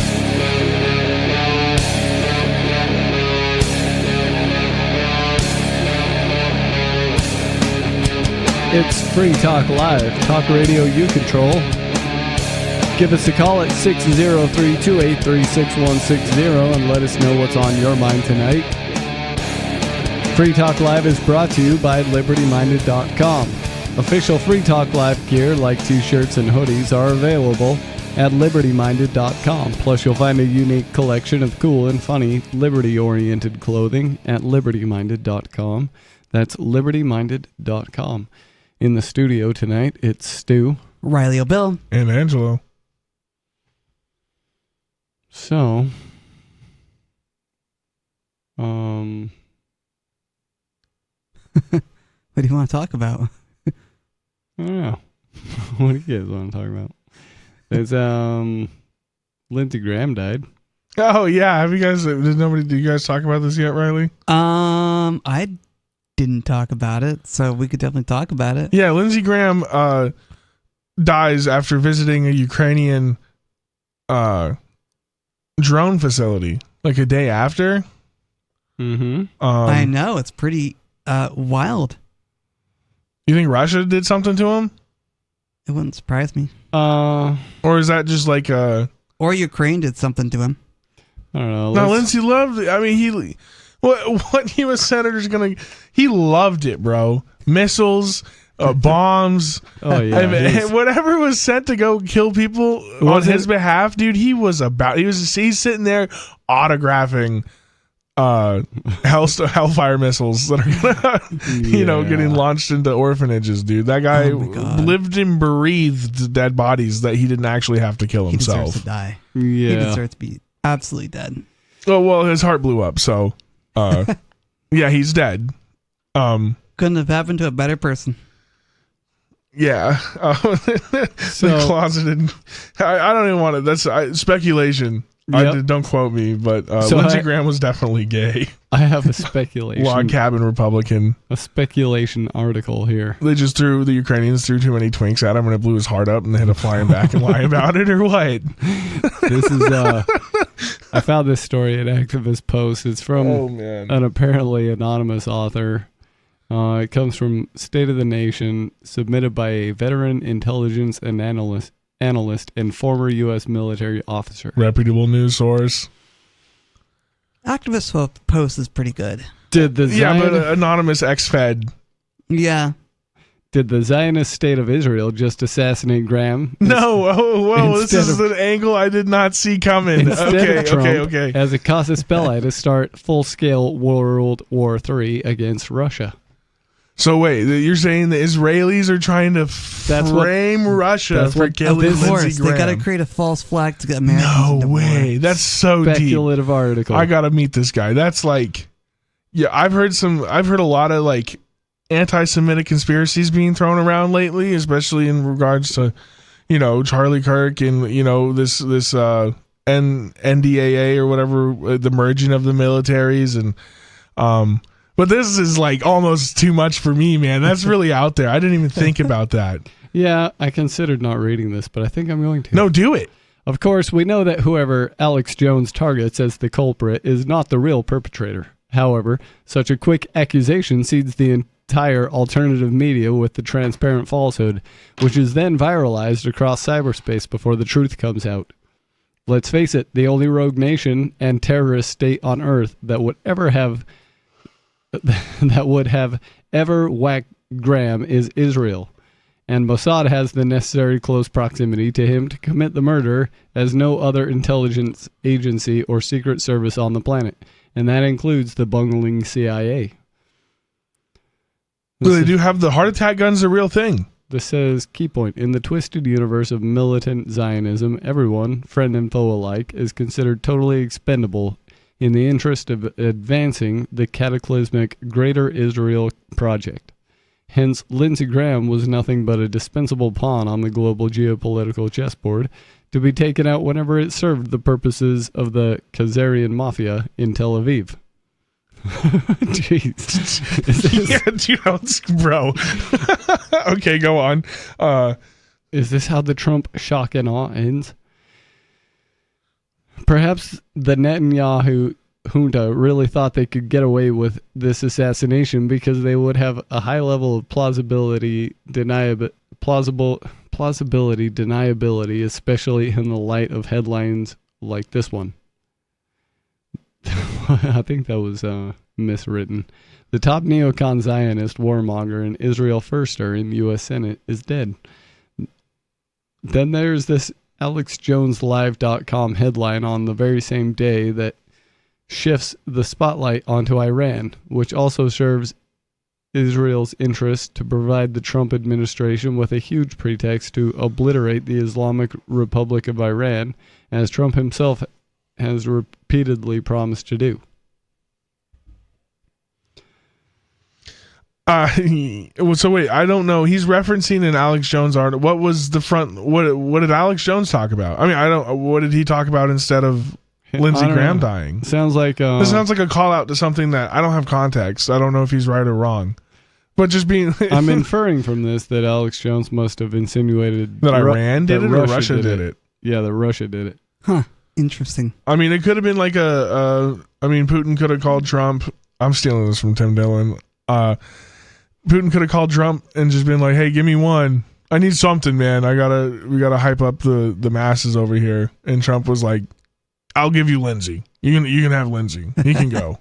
He's run his race. You know, like almost like a mob kind of thing. You know, like he's got to check in, and Lindsey's a made guy. They got to make sure it's all right." So Putin called Donald and was just like, "Hey, I think it's time for us to handle Lindsey." And Trump was like, "You know what? I'm going to let you have this one." Anyway. Yeah. I remember what he said about me in 2016. He's going to break my heart. Make it fast. Yeah. Trump would do something like that. One thing is for sure, such a high-profile assassination of a rabidly Russophobic warmonger and anti-Persian terrorist, hardcore Zionist, and MAGA advocate will not go unanswered, as it will not go unsolved by the super sleuths across cyberspace. Clearly, this brazen killing has all the same hallmarks of the assassination of the Archduke Franz Ferdinand, which was used to trigger World War I by the very same Khazarian Cabal tribe. That's true. I could see that. But I just feel like most Americans you talk to hate Lindsey Graham so much that I don't think they're going to go to war over, even if Russia did get framed. It's Yeah, I don't like think you went Lindsey over there to Graham- look at a drone factory. Yeah, I don't think Like Lindsey that's Graham why was popular enough Lindsey to Graham even put be, himself into an active war zone Yeah. to go to look at a drone factory and then got killed by the people they were fighting. Just because Lindsey Graham is not popular with conservatives and libertarians doesn't mean that. Or liberals, so that means he's not popular with anybody. They just said the three Americans- groups of people. Look, Except for like the people if Charles Manson were assassinated by some other country's leaders, then the Americans would demand to go to war. Not right now. I don't think so. I don't think so. I don't think the Gen Z kids would go to war for Lindsey Graham.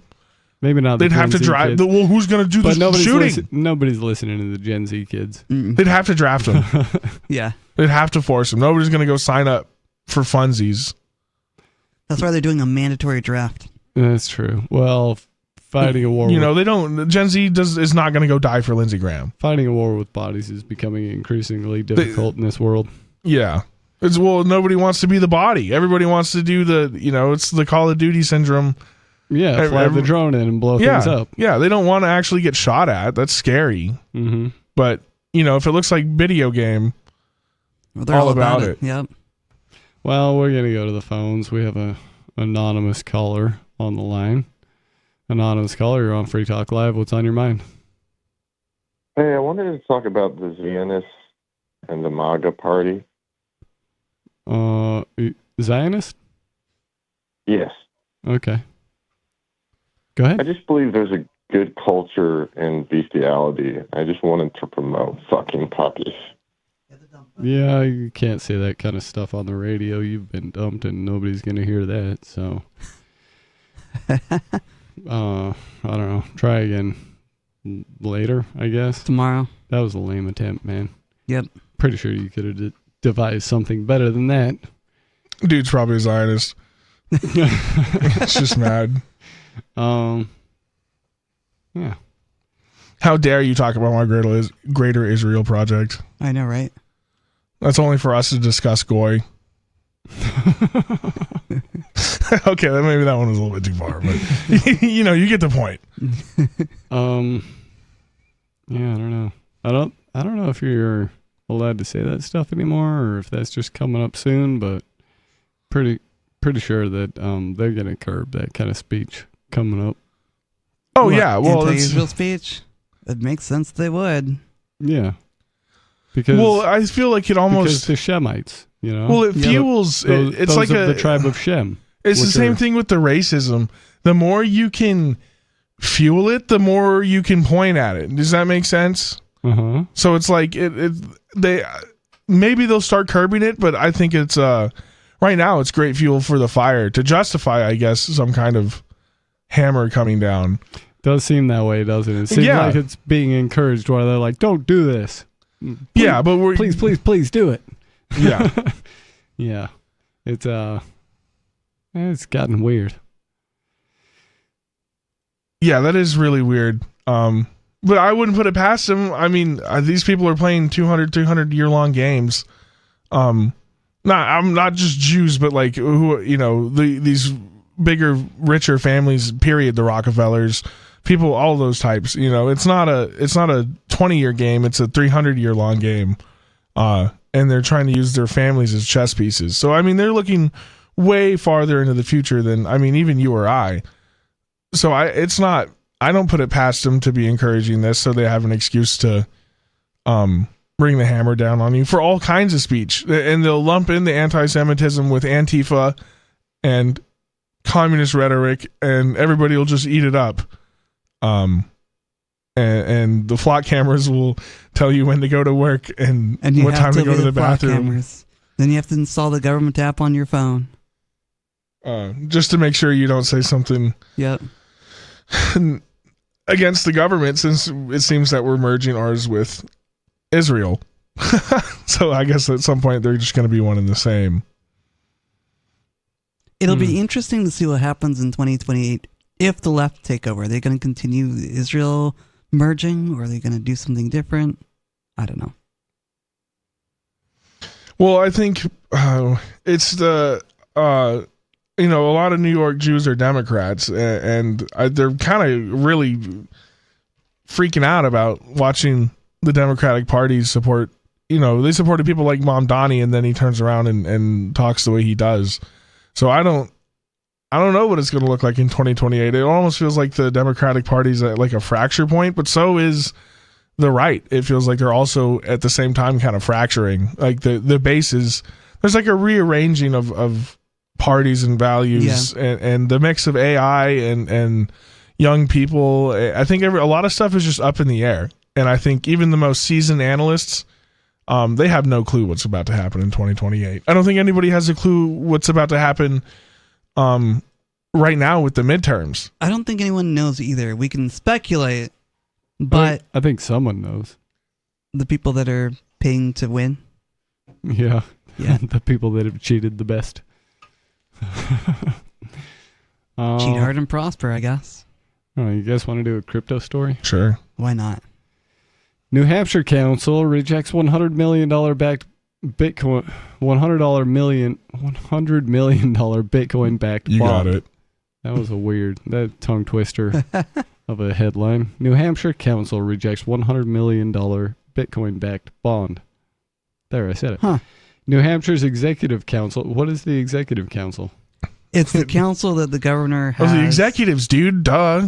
Oh, no. Okay, go ahead, Riley. Gets to vote on the budget, I think, if I remember correctly. So wait, the House doesn't vote on the budget here? No, I think it's the Executive Council. Oh, that almost makes it sound like it's a horse and pony show. Yeah. You guys don't even get to dictate where the money goes? Yeah, this sounds What? Hold on. This is making me what? So how much power does the House... What? What's the whole point of... okay, whatever. I guess there's other things you can do with it, but... I thought dictating where the money goes is like the... They just have all the power over New Hampshire, that's all. Oh, sick. Great. Wonderful. Okay, anyways. New Hampshire's Executive Council voted 3-2 to reject a proposed $100 million Bitcoin-backed municipal bond, shelving what supporters said would have been the world's first such issuance, despite arguments that it posed no risk to taxpayers. The New Hampshire Executive Council rejected a plan on Wednesday to authorize... But 3-2? Yeah. I mean, that's close. That's I know, that's a really close. Just got to get one more boomer to kick the bucket, replace him, dude, and then you got it. Yeah. Let's see, killing a proposal that state officials had cast as a first-in-the-nation bid to draw digital finance to the Granite State. The New Hampshire councilors voted 3-2 against it, according to reporting from the Boston Globe. The New Hampshire Business Finance Authority and Governor Kelly Ayotte had promoted the bond as groundbreaking and historic. The deal would have stood as the world's first Bitcoin-backed municipal bond. The plan had cleared Moody's ratings and reached the Executive Council for its final vote before issuance. The council did not share that enthusiasm. Karen Leott Hill, the lone Democrat, framed her opposition as caution rather than hostility. "I'm not opposed to Bitcoin or cryptocurrency in general," she told the Boston Globe, "but I do think that we are being asked as a state to lend a kind of legitimacy to a financial transaction which is from an emerging asset class that has been shown to be very volatile." Oh, so we could be at the forefront of something, but we're too scared. Yep, pretty much. We could be awesome. We could go down in the history books as the coolest overlords of New Hampshire ever. We could be the most forward-looking state, but no, we have to reject forward-looking. We have to reject Bitcoin because it's too volatile. James Key Wallace, executive director of the Business Finance Authority, disputed the framing. "The only quibble I would have is I wouldn't call them emerging, he said. They've emerged. They're here." Key Wallace stressed that the bond carried zero risk for New Hampshire taxpayers. The loan agreement would create a conduit between private investors and a private borrower with cryptocurrency as collateral. The state would owe nothing, even in a Bitcoin crash. Should Bitcoin climb across the 3-year term, the authority could collect millions in fees for small business, child care, housing, and economic development programs. He said the deal could lead to several more. Ayotte, who last year signed the law giving the state treasurer discretion to invest in Bitcoin and made New Hampshire the first state to pass a strategic Bitcoin Reserve into law, defended the value of moving first. So that's like a give and a take. Like me as the governor, I'll be like, okay, you can invest in Bitcoin, but then I'll tell all the people that work for me to not actually invest in it. I'll just open the door and be like, hey, look, I did something, but then we're not actually going to do the thing we said we could do. Does that make sense? It's like, yeah. It almost feels like, I'll give you this. It's like a softball, right? Like, yeah, here, we can invest in Bitcoin, but when it comes down time to actually invest in Bitcoin with no collateral damage, her executive council just balks on it. Mm-hmm. I guess it's just par for the course. Never mind. It's the government I'm talking about. Of course. Of course they do this. I'm so sorry. I forgot who we were talking about. It's not private. I expected them to do something logical and beneficial. The government never does anything logical. It's just a terrorist organization masquerading as a service provider. I forgot. Sorry. I think it's something that we really need to think about, she said, because our state continues to thrive while we are continuing to be innovative, and especially if we can do so in a way that protects the taxpayers. Leon Hill moved to table the proposal, but no colleague seconded the motion, a silence that sent the plan to its final vote. Janet Stevens and David Wheeler joined her in opposition. Joseph Kenney and John Stephen voted in favor. Key Wallace said his team remains excited about the state's role in the digital asset economy, and he offered to present the idea to the council in the future.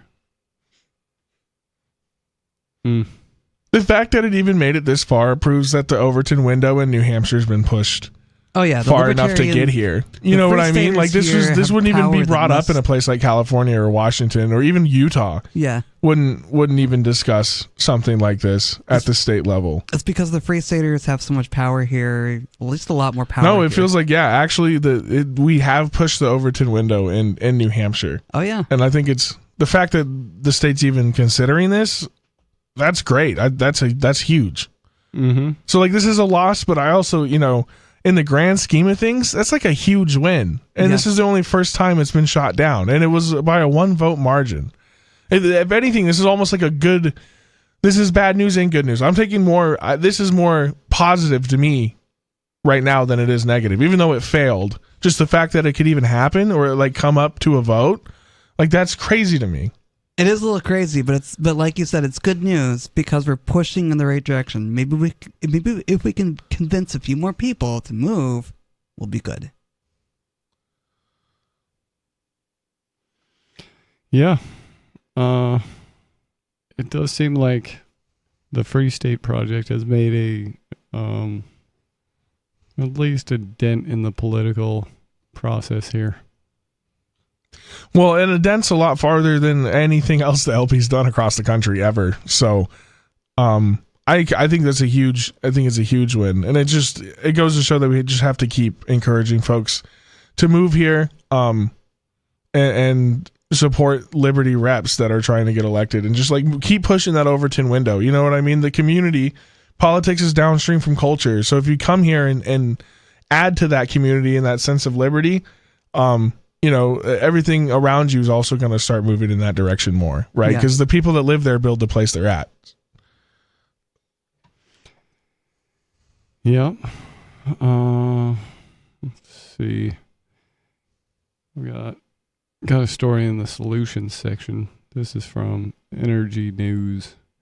World's largest data center project on verge of collapse after Blackstone unexpectedly pulls out. Ooh. Yeah, these data centers are not popular with private equity. Well, they're not popular with the American public, I think, on either side of the political aisle, so to speak. So we'll get into this on the other side. What do you think about data centers in the U.S.? Do they have enough? Do they need more of these? What do you think they're for? The phone number here is 603-283-6160. Give us a call. This is Free Talk Live.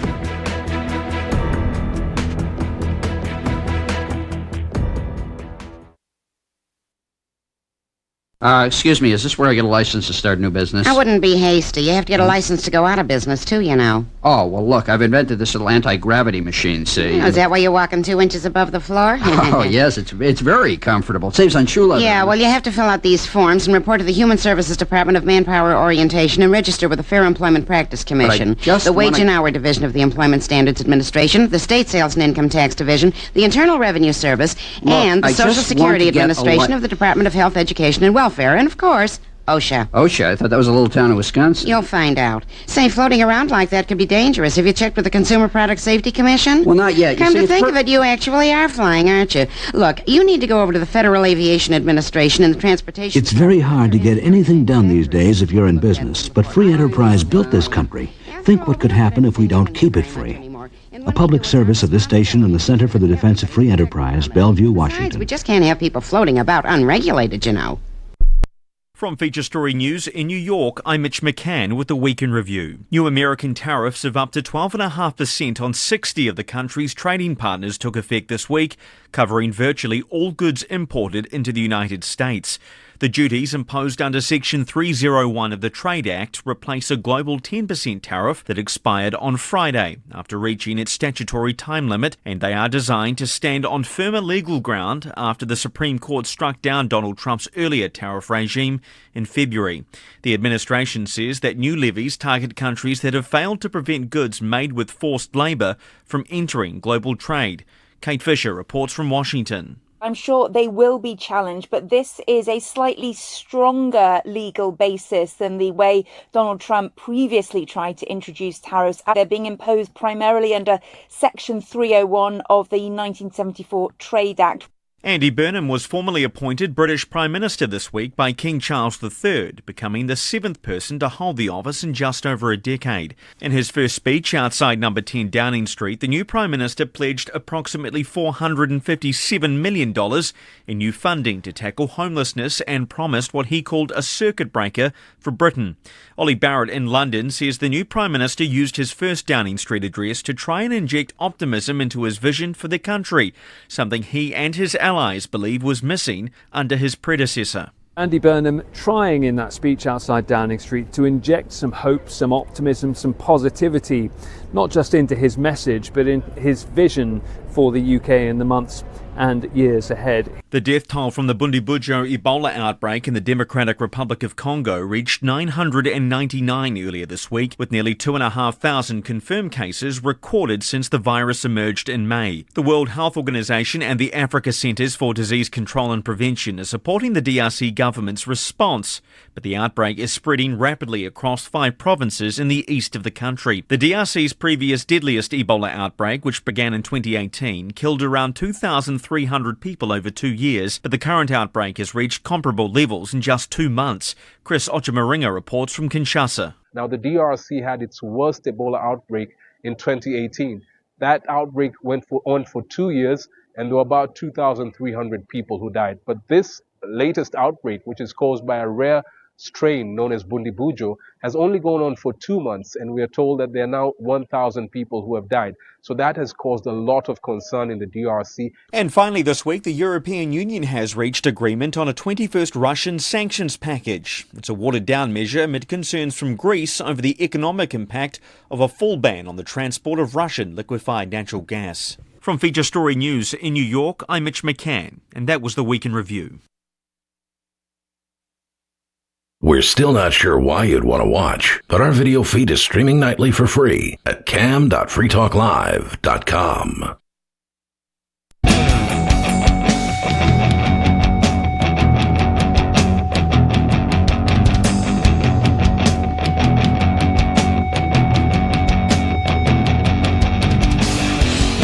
It's Free Talk Live. Talk radio you control. Give us a call. The phone number is 603-283-6160. Let us know what's on your mind.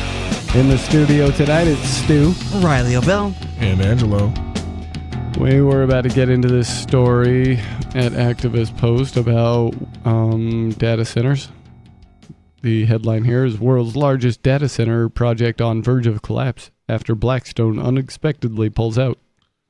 In a significant setback for one of the most ambitious AI infrastructure projects in the United States, Blackstone-backed QTS Reality Trust has decided to abandon its portion of the Prince William Digital Gateway, also known as the PW Digital Gateway, in Northern Virginia's Prince William County. The move comes just days after Bloomberg reported the decision on July 2nd, marking the effective end of plans for what was envisioned as the world's largest data center campus. This thing was going to be huge. The sprawling project, spanning roughly 2,100 acres in total, with QTS targeting more than 800 acres, was planned for up to a 2,000-acre building. It was planned for up to 37 data center buildings across approximately 22 million square feet. It sat on the edge of the historic Manassas National Battlefield and near protected lands, promising massive economic activity but facing intense local resistance. The legal and regulatory saga. The project's troubles escalated after a Virginia Circuit Court ruled in 2025 that zoning approvals were invalid due to improper public notice, failing to meet the required 6-day separation between notices. This was upheld by the Virginia Court of Appeals in March 2026. The county's Board of Supervisors then unanimously withdrew from defending the project in April, halting its appeals effort after spending over $1.7 million in taxpayer funds. Oh, that was nice of them. Spend a bunch of money and then bail. And then bail. Oh, actually, we can't. We should probably listen to the people that employ us. Compass Data Centers, backed by Brookfield, the other major developer, had already exited in May, citing compounding regulatory hurdles and legal actions. QTS, left without a cost-sharing partner for utility upgrades, ultimately concluded that continuing the fight was not worthwhile. Attorneys plan to notify the court of the withdrawal as early as this week.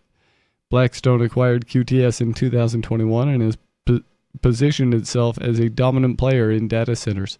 However, this specific greenfield mega project has now collapsed amid grassroots opposition, zoning technicalities, and shifting local politics, including Virginia's new energy consumption tax on data centers.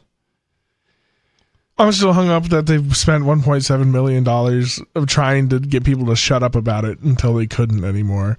Well, I mean, you just said the national debt's almost 40 trillion. I think they can find a county, dude. Right, but I think even a county now can find $1 million in their couch cushions. $1 million isn't that much. I could spend that in a weekend. Oh yeah, yeah. I guess if it's a good weekend, yeah. We're gonna go to the phones right now. We've got David in New Mexico. David, what's on your mind? Man asses. He said man asses. Oh my God. You like the man asses, huh? Manassas? Yeah, man asses. That's what I said. You trying to be smart with me, son? The Manassas battlefield, yes. Yeah. I've never been there. I don't know. I guess there was a battle. They named it appropriately, man. I mean, there were no women out there fighting. They were all man asses. Yeah, probably. Probably a lot of those got blown up too. What? Probably a lot of those got blown up, I would guess. Yeah, I was thinking, yeah. Manassas is probably everywhere.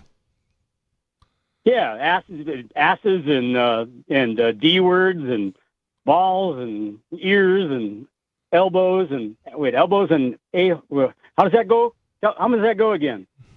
Everybody's got one. Elbows and say it. Can't say it. Thanks, FCC. You can't. Oh man, I wish I knew what it was. I'd say it. Yeah, I'm sure you would.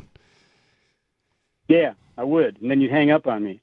Mm-hmm. So I wouldn't. So that's a paradox. That's really what's on your mind tonight is man asses? Well, how could it not be when you're talking? I turn on the radio and they're talking about man asses. I mean, how could that be not on your mind after you hear that? Yeah, it's all. I see what he's saying. It's like saying, "Don't think of a horse," and then the first thing that's going to come to your mind's a horse. You know? Right. Yeah. That's why I always tell people that I don't like very much. I tell them I plant this seed in their mind. I say, on your deathbed, think of me. How can they not? Yeah, it depends on how. I mean, Did this guy really screw you over, or are you just talking to somebody in traffic? I mean, I've said some stuff in traffic. I don't remember. No, I don't waste my energy on stuff in traffic, man. That's if I literally would like to see you dead. Oh, so this is like real egregious actions against you. This is in situations where the only reason they're not already dead is because I can't do the time. So, you can't do the crime, don't do the time. Isn't that how that goes? Something like that. Jinx. Yeah. So what do you mean something like that?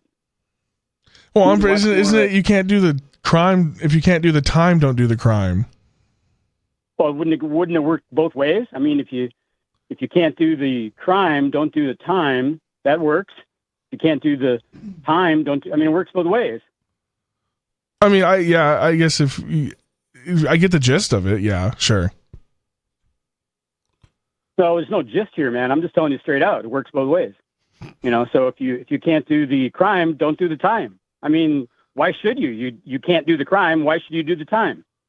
Wouldn't make a lot of sense, would it? No. No, that'd be well, you'd be surprised. The government sure seems to figure out a way to throw a lot of people away for crime that they didn't even do. That's like the lady who got pulled over and the cop said, "I saw your phone in your right hand," and she held up her arm and she had no right hand. No hand. Yeah, dude, he just storms away. Still ticketed That's a her. great. Yep. That's a great. Just insisted she absolutely did.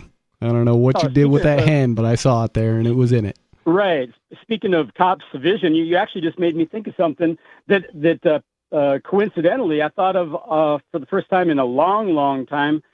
Just like, I don't know, like less than an hour ago, I thought of this. And now you mentioned something that brings it right back up.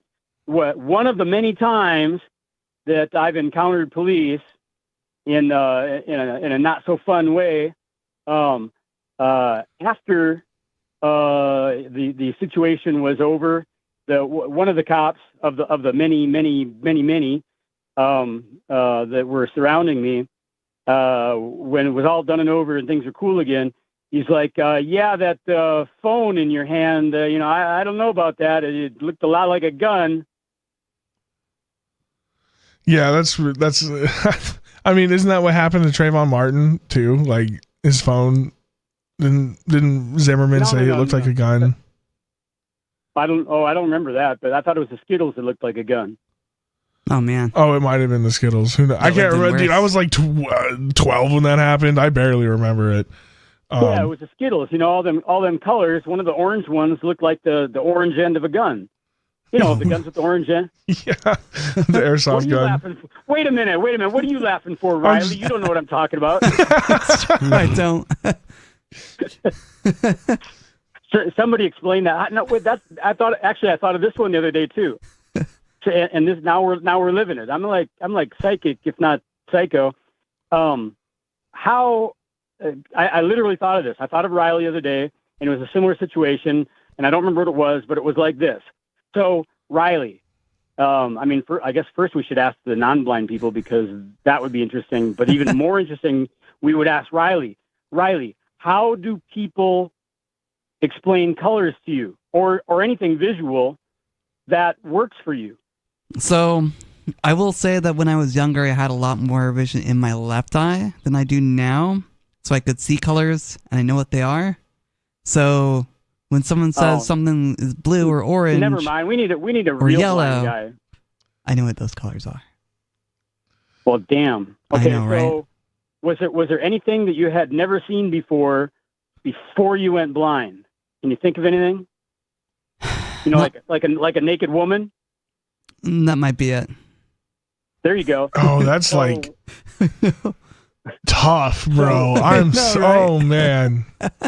And there was no chance with the Super Mormon family. He didn't even have a shot. I know. I had can't no even see chance, my girlfriend bro. naked anymore. I'm sorry, dog. Me too. That's like. Well, at least you don't know what you're missing. Maybe it's better. Maybe because he doesn't know what he doesn't know, right? He knows what one feels like. Yes. But so that kind of blows it a little bit. But so since you've never seen one, Riley, describe a naked woman. I have no idea how to describe one. Visually. What does a naked woman look like, Riley? I have no idea how to describe art. The correct answer is art. There you go. what Angela said. Art. Well, it depends. It's It like depends the- on, I guess. It looks just like the Venus de Milo with arms, though. Whatever that is. Yeah, Riley doesn't know what that looks like. Riley doesn't know what the Venus de Milo is. No. Well, wait a minute. Does Dom know what the? Wait a minute. I'm confusing. I get you guys confused. Angelo and Dominic. Which one are you? I'm Who's Angelo. Dominic. Angelo. That's what I thought. Yeah. I don't think we have a Dominic on the wait a minute. show. Don't you have a Dom that comes in from time to time? No. I mean, you'd have to. I just got his name confused with Angelo. Yeah, I don't. Maybe years ago. I have no idea. I don't know any Dominics. No, I don't know any Dominics on the show either. Yeah, no, you're Okay, right. never Yeah, I know what it is, You're what? and you're right. It does need arms. Yeah. Okay. So we got. How about Stu? You know what the Venus de Milo is? Sure. It's a sculpture. Yeah. Oh, did he Google it? I'm not looking. I'm not watching you guys on No. YouTube right now. I can't see Stu cheat. Did he cheat? I did. Yeah. I'll be honest. I just assumed it was a sculpture, and then you said with arms, and it's like, oh, that's probably just one of the broken sculptures. I mean, it's either that or it's some type of art. I just assumed it was art. I was right. Broken. It's not The arms broken. fell People off. No. People back then didn't have arms. That's why they made the statues all like that. Yeah, they just naturally. You know something? I did learn something crazy about all those Greek statues. They used to be painted. They're not white marble when they were on display. They were like fully painted and super colorful. Just over the years, all the paint went away. Right. Yeah, I guess the Hellenistic period was like actually super colorful, and they put a lot of color on their sculptures and on their temples. But when we dug everything back up, it was all the paint had faded over time. So we just think it was like all these perfectly white marble statues lining the streets, but it wasn't. They were painted. Well, they look better in white marble. Yeah, well, maybe back then everything was a lot dirtier too, though. And you didn't have like power washers or like a way to transport water that easily, like to clean stuff. I wouldn't think. It was a lot dirtier back then. Have you seen some of those mosaics or whatever you call them on the inside of the brothels? No. It was really dirty back then. People had dirtier minds than you guys do. Yeah, I was. Mine's not the dirtiest mind. I would give it like a pig pen on the length of like the dirty scale, because I think there's a lot dirtier things than a pig pen. Like mine's not like squeaky clean. It's not like no operating room, but it's not like a chicken processing plant either. Oh, that's true. A pig pen. I thought you said you'd give your dirty mind a big 10. That's what I thought you said. Oh no, not a Big 10. I'm not that depraved yet. The more time I spend with these libertarian types, though, they corrupting the youth. Big 12. How about Big 12? Is it even the Big 12 anymore? Isn't there like 14 teams in the Big 12? Oh, bad. Yeah, well, that's what you get. When you get to college, it's higher math, man. It's higher math. You just don't understand. Just don't understand. I don't understand. Yeah, you just haven't. You got to go to college like all them football players. They've been to college. They know all that stuff. I didn't. I specifically stayed away from math as much as possible when I was playing college football. I got hit in the head way too much. I was like, I'm not adding math to stress me out. I got a communications degree. It's practically not even a degree, dude. Every class was just how to talk to people. And I did that for fun anyways, like right now. So it was kind of just like a walk in the park. I stayed far away from so that would make sense, because a lot of my other friends also didn't study math. I also hated math in school, but then, in the career world, everything I did requires a bunch of math. And so now I'm really good at like basic, shop math. Shop math's different. I can do fractional addition pretty easily. I can do decimal conversions to fractions and back and forth, metric to English. I just find it's so funny how people can, like, it clicks for them as soon as you can, like, you put it in a 3D space or like on a job site and you figure the math out. But when it was on a piece of paper in front of you, it just looks like Greek. You just can't even begin to want to understand it. Yeah, and then try and explain it in weird ways. Yeah, the only way I can do math is if I actually have a useful application for the answer. Yeah, well, I'm not. I can't brag on my higher math skills because they really aren't there. But I can brag on this. Through ninth grade, I had the number one math test scores in the school. Oh, for your standardized testing? Well, everything, including in math class with all the quizzes and tests and everything. You're in a school with like 400 people, whether that's a good many, but not as big as some schools. But I was the number one testing wise, grades wise, math student in the entire school. So where did it go wrong? When did the math get to the point where you're like, yeah, I'm out. I can't do this like I used to. Trigonometry. Yeah, trig's pretty confusing. I could do it, but I hated it. And then because I hated it, I was actually in it. I was in trig in 11th grade, I think it was. And I did like half the term, and I literally dropped the class because it was just giving me such a headache that I knew that I was not going to ever take another higher math class again. And so why go through the rest of this hell? So I just dropped it and replaced it with something else. Mm-hmm. Yeah, my uncle's got such a special flavor of autism as he reads calculus to relax. Like he goes through like calculus math books and does the problems in his head, and that's like his wind down time. Interesting. At the end of the day, which is just hell? Yeah, I don't know. I mean Bonnie in the background. What's she yelling at? Oh, it's probably a moving infraction. A what? A moving infraction. What is? Coconut's mad at somebody moving in a way that he doesn't Coconut? like. Yeah. Oh, I thought it was Bonnie. No, you'd think it's pretty easy to get them messed up when they get riled up. Switched around. So true. Yeah. She does get pretty yappy. Yeah, I get big. Yappy. But I get him messed up too on the YouTube. Riley, don't laugh. You don't know what he's talking about. You can't see. Riley, come on. I'm kidding, Riley. I think Riley can determine on that one. You'd be surprised. Yeah, I don't. Riley hasn't seen Bonnie and Coconut next to each other side by side. No, I haven't. And without the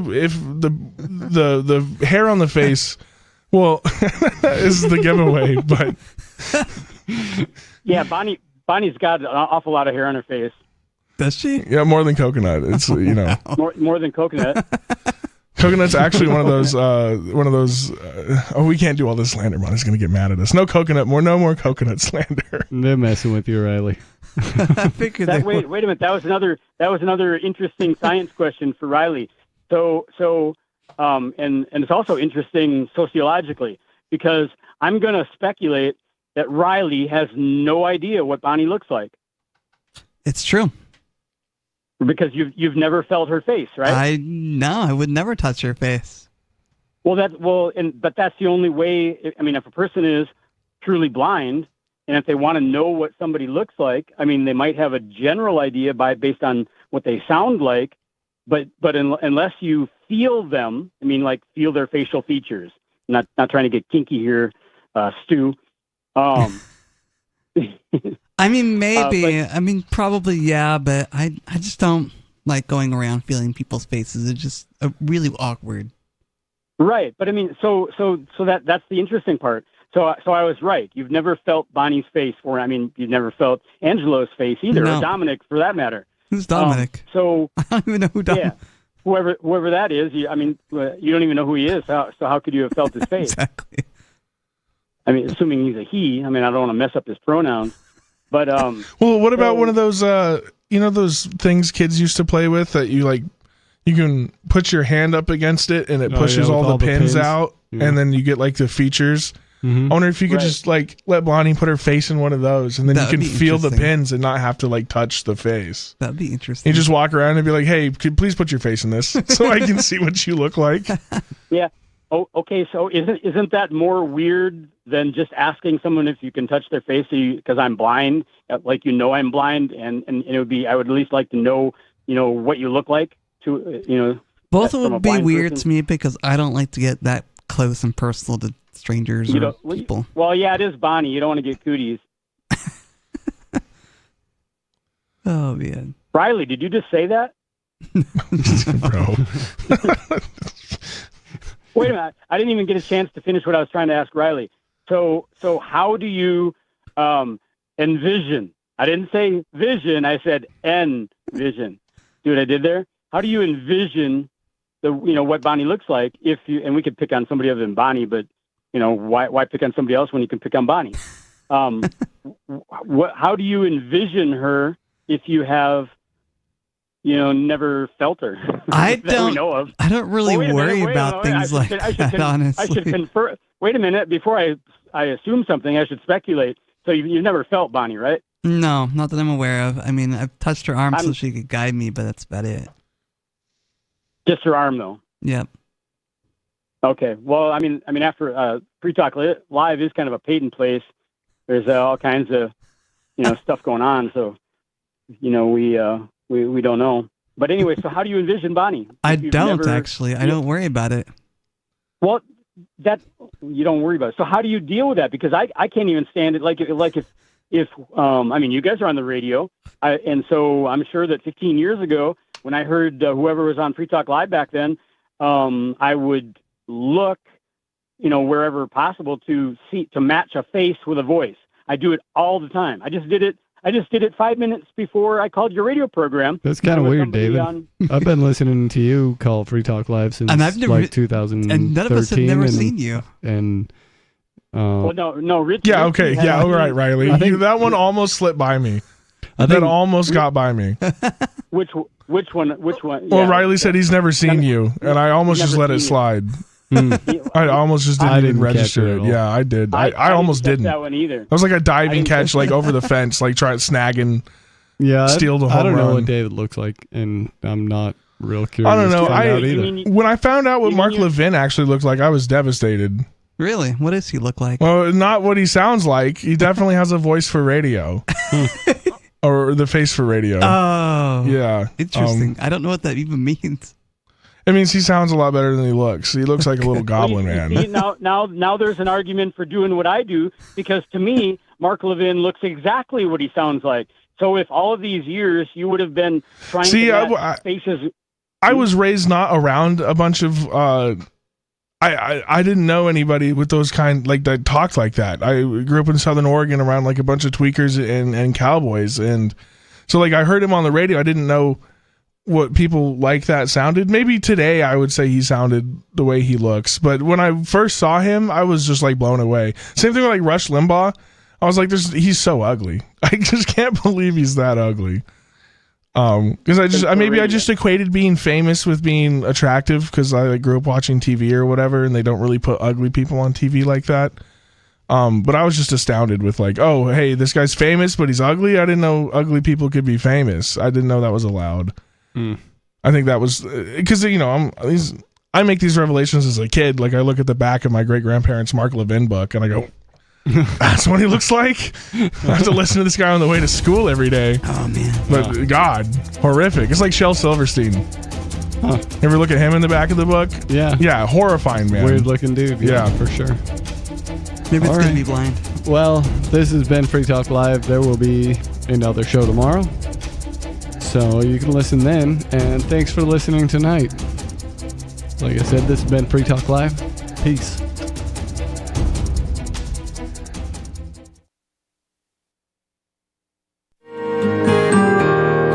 So the protection of life, liberty, and property is what the Free State Project is all about. But it's an effort to move 20,000 people who understand. It's about demonstrating to the entire country that, we can have a free market, a truly free market. Making it just a freer, great place to live.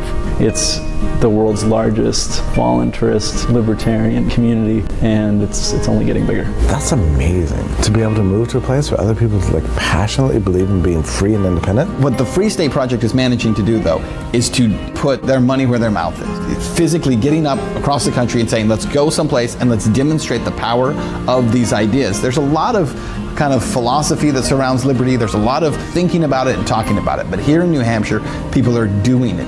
101 Reasons Liberty Lives in New Hampshire, a documentary by Free State Project Early Movers. Watch it free at 101reasonsfilm.com. 101reasonsfilm.com. Are you tired of your taxes funding endless occupations around the world? Antiwar.com is run by people who understand that wars abroad become wars at home, wars on our freedoms. Antiwar.com is dedicated to bringing you the latest in news, views, interviews, and reviews from the top movers and shakers in the anti-occupation movement. Antiwar.com has it all.